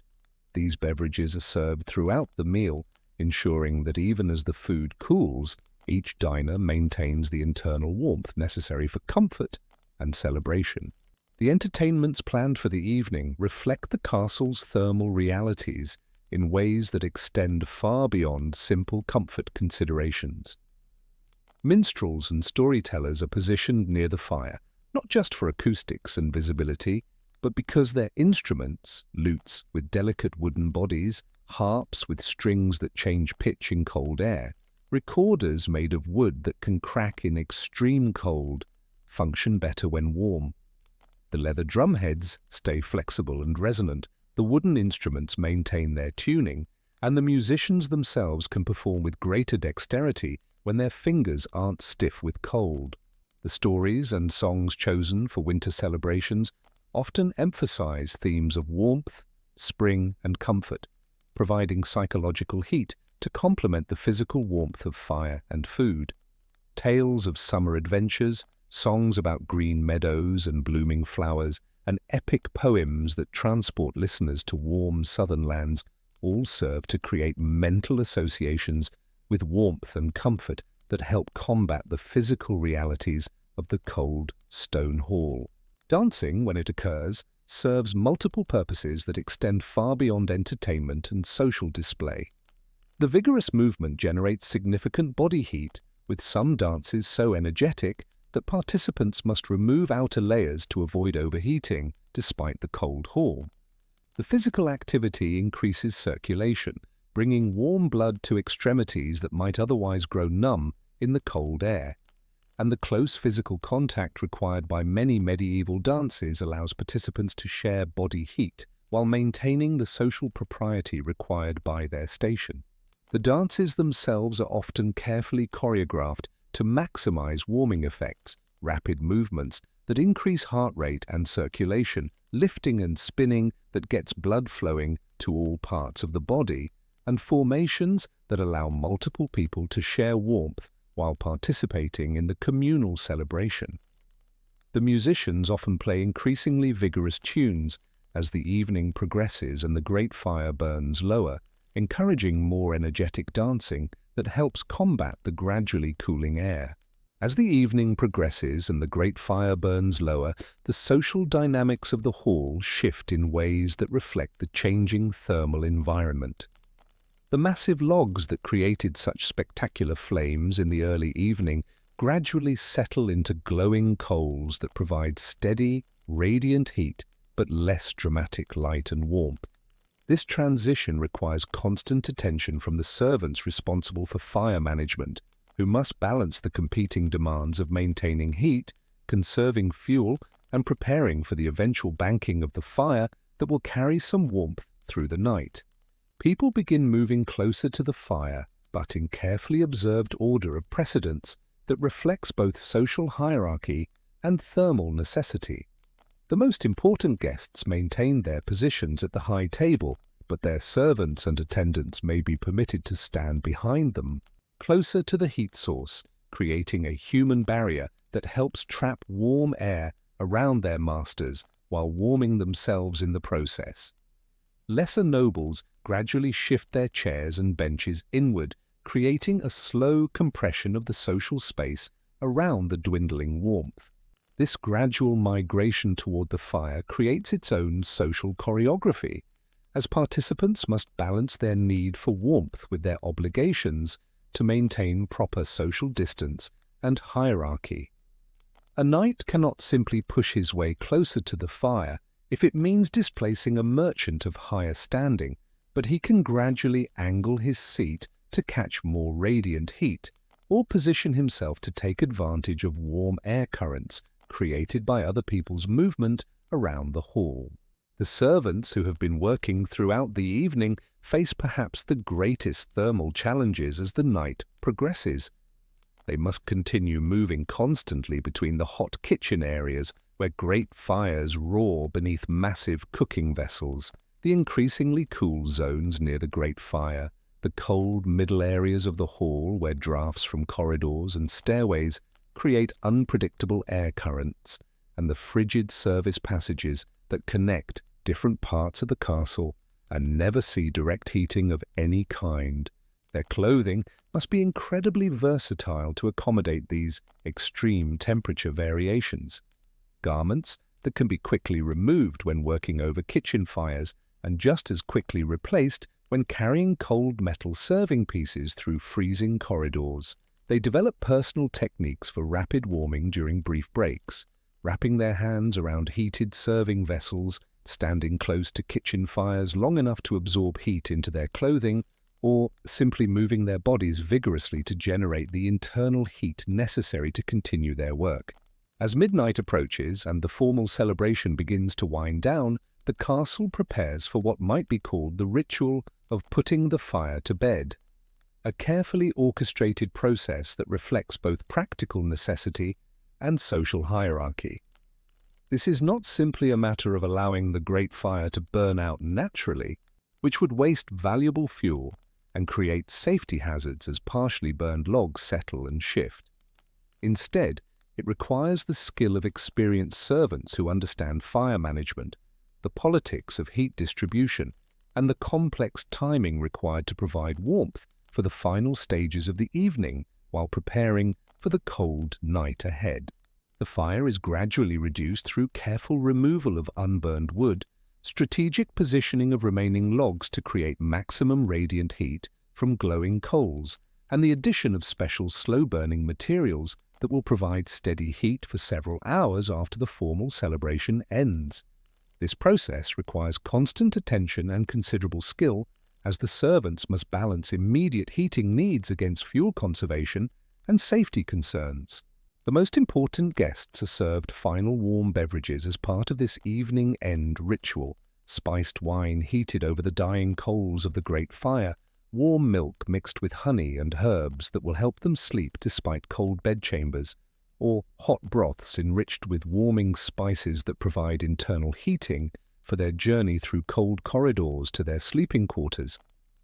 These drinks are prepared and served with ceremony that acknowledges both their practical necessity and their status as luxury items, with special cups and serving vessels that help maintain temperature and add dignity to the final moments of the celebration.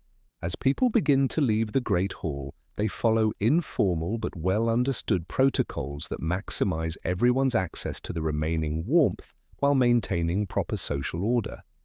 The most important guests leave first, while the fire still provides significant heat for their final preparations, and while their servants can assist them with additional warming measures, heated bricks for their beds, warming pans filled with coals from the great fire, and heated cloaks that will provide comfort during their brief journey through cold castle corridors. They are followed by lesser nobles and wealthy merchants who have their own servants to help with warming preparations, but less access to the castle's heating resources. These departing guests often carry their own portable heat sources, hand warmers that can be refilled with coals from the dying fire, heated stones wrapped in cloth that can be tucked into beds, or heated metal objects that will provide warmth for several hours after leaving the hall. The common folk and servants often remain in the hall longer than social protocol would normally suggest, but this extension is tacitly accepted because everyone understands that they have fewer resources for staying warm once they leave the fire's influence.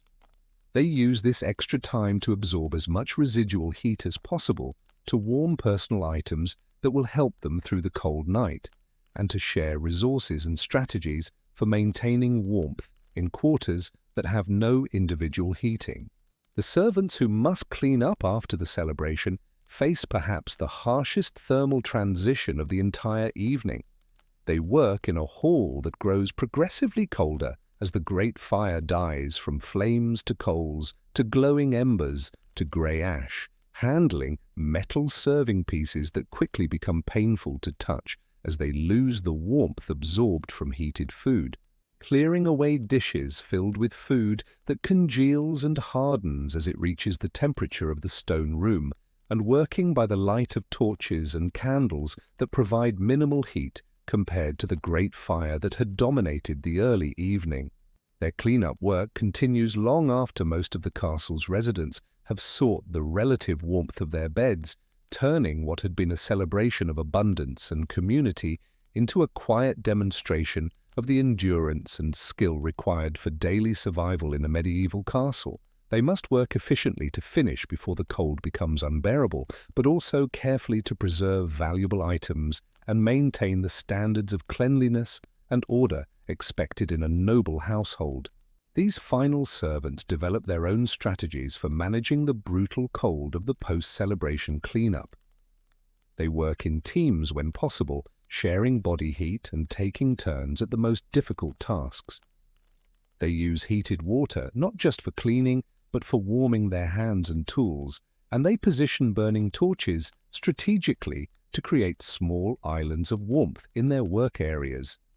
Most importantly, they pace themselves to avoid the exhaustion that makes cold even more dangerous, taking brief breaks to warm themselves at secondary fires in the kitchen or service areas.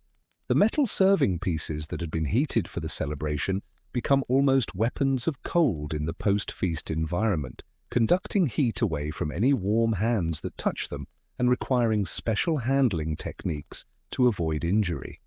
Cloth wrappings, thick gloves and wooden tools become essential equipment for servants who must clean and store these items safely while preserving their condition for future use. By the time the last servant finishes the last task and seeks her own cold bed in the servants' quarters, the great hall has returned to its normal state, a vast stone space where warmth is a temporary visitor and cold is the permanent resident.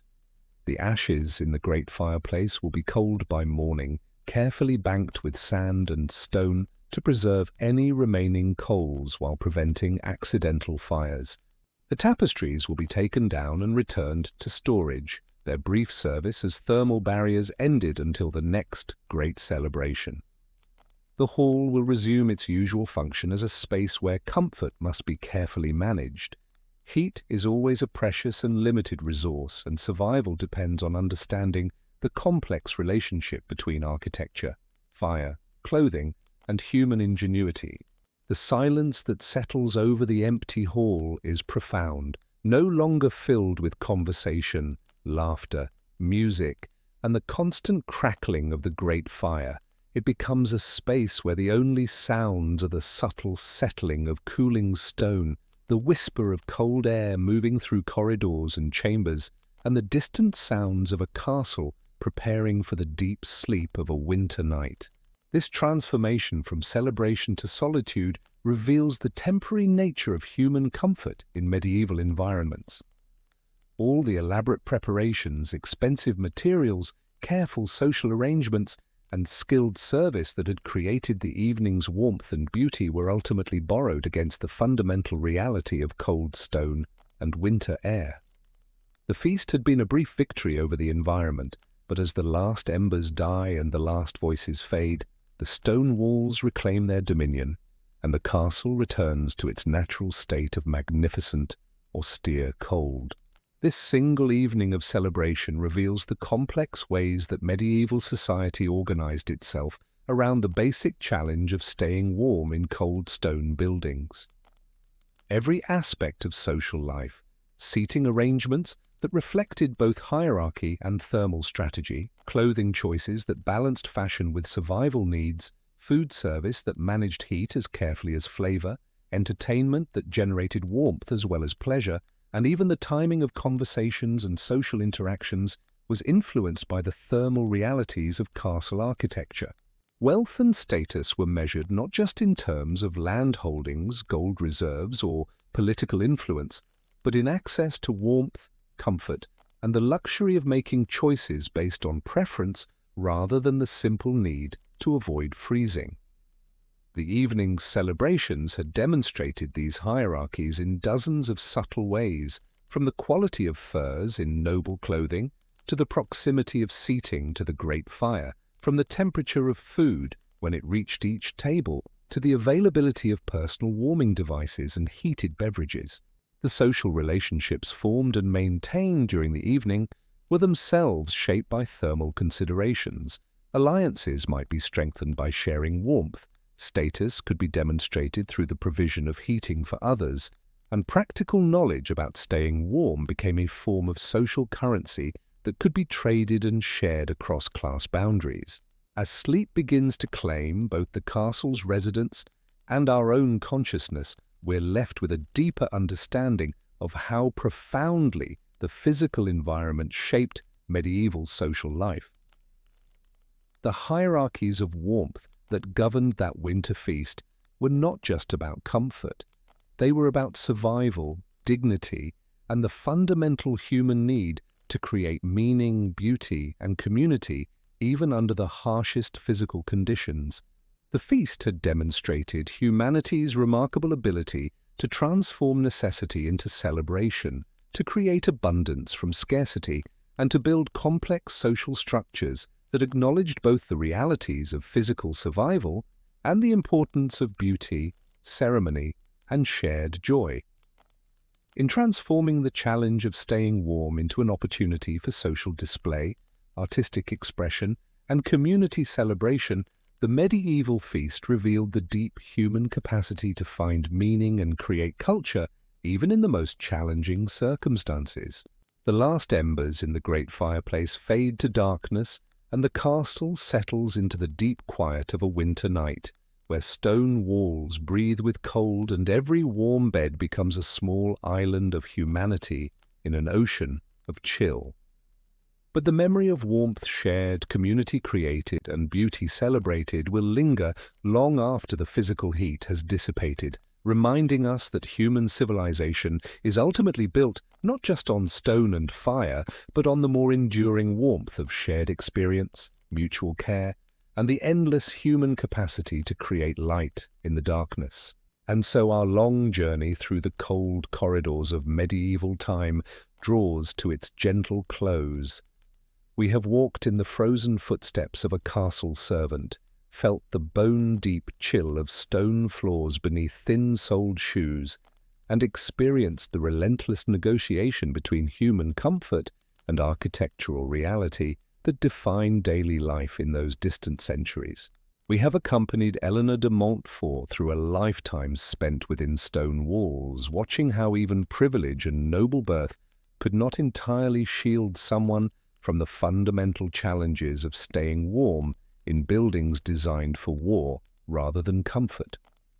Through her story, we've seen how the constant presence of cold shaped not just daily routines but character itself, creating resilience, fostering gratitude for small comforts, and teaching lessons about the preciousness of warmth that our modern world has largely forgotten. We have explored the silent testimony of archaeological mysteries, the warming stones scattered through ancient ruins, the sealed tunnels that once carried heat through castle foundations, the ceramic vessels that burned aromatic herbs in chambers where Eleanor might have slept. These artifacts speak to us across centuries about human ingenuity, about the constant drive to solve problems, to innovate, to refuse to accept discomfort as simply the natural order of things. And we have witnessed the complex social choreography that surrounded warmth in medieval life, how a single feast could demonstrate the intricate hierarchies that determined who sat close to the fire and who huddled in the cold, how clothing and food and even entertainment were all strategies in the endless battle against the chill that seeped through every gap in the stone walls. As you settle deeper into your own warm bed tonight, surrounded by the invisible miracles of modern heating, insulation, and climate control, take a moment to appreciate the extraordinary transformation that separates your comfort from the experiences we've shared tonight. The warmth that surrounds you now, steady, reliable, taken for granted, represents centuries of accumulated knowledge, technological development, and social progress that medieval people could barely have imagined. Your soft sheets, maintained at a perfect temperature by heating systems you never have to think about, are a luxury beyond Eleanor de Montfort's wildest dreams. The walls around you, designed not just to keep out enemies, but to keep in warmth, incorporate insulation technologies that would have seemed like magic to the servants who shivered in those underground chambers. The simple act of adjusting a thermostat represents mastery over the physical environment that medieval people spent their entire lives trying to achieve with warming stones, tunnel systems, and carefully managed fires. But our journey through that cold medieval night has given us more than just appreciation for modern comfort. It has shown us something profound about human resilience, about the capacity to find dignity and meaning even under the harshest conditions. Those castle servants who carried water up icy stone stairs, who slept on straw mattresses that grew damp with condensation, who worked with numb fingers in chambers where their breath formed clouds. They were not suffering victims, but participants in the grand human project of making civilization possible under difficult circumstances. Eleanor de Montfort, managing her household's precious fuel resources, teaching her children how to stay warm in cold stone chambers, finding moments of beauty and grace even during the darkest siege. She represents the countless individuals who transformed survival into something approaching art, who created culture and meaning and love within walls that seemed designed to make such things impossible. The mysterious inventors who carved those warming stones, who designed tunnel heating systems, who experimented with fuel chemistry in chambers buried deep beneath castle foundations. They were the ancestors of every innovation that brings you comfort tonight. Their work, largely forgotten and imperfectly understood, laid invisible groundwork for the technologies that now keep you warm without effort or thought. Even the social hierarchies we observed during that medieval feast, harsh as they seemed to modern sensibilities, represented attempts to create order, meaning, and community under conditions that challenged the very possibility of civilized life. The elaborate protocols that determined who sat near the fire were not just about power, but about creating systems that allowed large numbers of people to live together, share resources, and maintain the complex social bonds that made collective survival possible. As sleep begins to claim you, let your mind drift back once more through those stone corridors, but this time with a sense of profound gratitude rather than discomfort. Feel the cold air that once whistled through arrow slits transform into the gentle circulation of your modern heating system. Let the memory of hard stone floors beneath thin shoes give way to the softness of carpet and the perfect temperature of your bedroom floor. Imagine the servants who once lay shivering on damp straw mattresses and feel the warmth of your own bed as a kind of historical miracle, the culmination of centuries of human effort to solve the basic problem of staying comfortable through the night. Picture Eleanor de Montfort, wrapped in whatever furs and woolens she could gather, and appreciate the lightweight materials that keep you perfectly warm, without weight or bulk. Think of those medieval innovators working by candlelight in cold chambers to develop better ways of channeling heat through stone buildings, and marvel at the invisible infrastructure that brings warmth to every room of your home without thought or effort on your part. Their struggle has become your effortless comfort. The great feast in the medieval hall, with its careful hierarchies of warmth and complex strategies for staying comfortable, has given way to a world where warmth is democratized, where the humblest modern dwelling enjoys heating that would have been unimaginable luxury to medieval royalty. The cold that once shaped every aspect of daily life, every social relationship, every moment of every day, has been banished so completely that we hardly remember it ever existed. But tonight, having walked briefly in those frozen footsteps, you carry with you a deeper appreciation for the profound gift of physical comfort. The warmth that surrounds you is not just heated air, it is the culmination of human intelligence, creativity, and determination. It represents victories won by countless generations who refused to accept cold as an inevitable part of life, who kept trying to solve problems, to innovate, to make tomorrow a little more comfortable than today. As your breathing deepens and sleep approaches, let the memory of that medieval cold transform into profound appreciation for modern warmth. Feel your muscles relaxing in ways that medieval people, tensed against constant chill, could rarely experience. Let your mind drift into rest patterns that are possible only when the body is truly comfortable, truly warm, truly at peace with its physical environment. The servants in their cold chambers, Eleanor in her drafty castle rooms, the mysterious inventors in their experimental laboratories, the feast-goers managing their complex relationships with warmth and cold. They have all faded into history, their struggles ended, their innovations absorbed into the great stream of human progress that flows toward your warm pillow tonight. Sleep now in the knowledge that your comfort honors their memory, that your effortless warmth represents the fulfillment of dreams they hardly dared to dream. Rest in the accumulated wisdom of centuries, wrapped in technologies they helped to create, surrounded by solutions to problems that once defined the very essence of what it meant to be human. The cold stone walls of medieval castles have given way to the warm embrace of your modern home. The endless battle against winter has become the simple flip of a switch. The careful rationing of warmth has transformed into abundance beyond medieval imagination.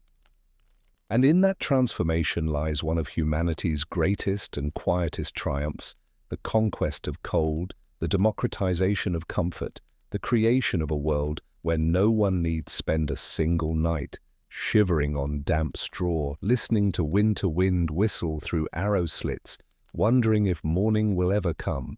Sleep warm, sleep safe, sleep grateful for the long journey that brought us from those cold stone nights to this moment of perfect, effortless comfort. The medieval world fades into gentle dreams and you drift into rest on a tide of warmth that centuries of human ingenuity have made possible. Close your eyes and let the memory of cold stone transform into appreciation for warm sheets.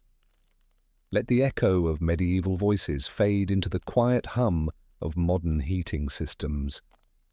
Let the weight of history become the lightness of deep, comfortable sleep. The castle walls have crumbled, the fires have long since gone out, but the human warmth that sustained our ancestors through those cold nights lives on in the comfort that surrounds you now. Rest easy, warm traveler. The long, cold night of medieval history is over, and morning has finally come. Thank you for letting this slow walk through history be part of your night. I share 3 or 4 new calming stories every week, and if this one helped you rest, you're invited to subscribe. Another gentle adventure is waiting on the screen, or you can join our little community below. May tonight's dreams be kind.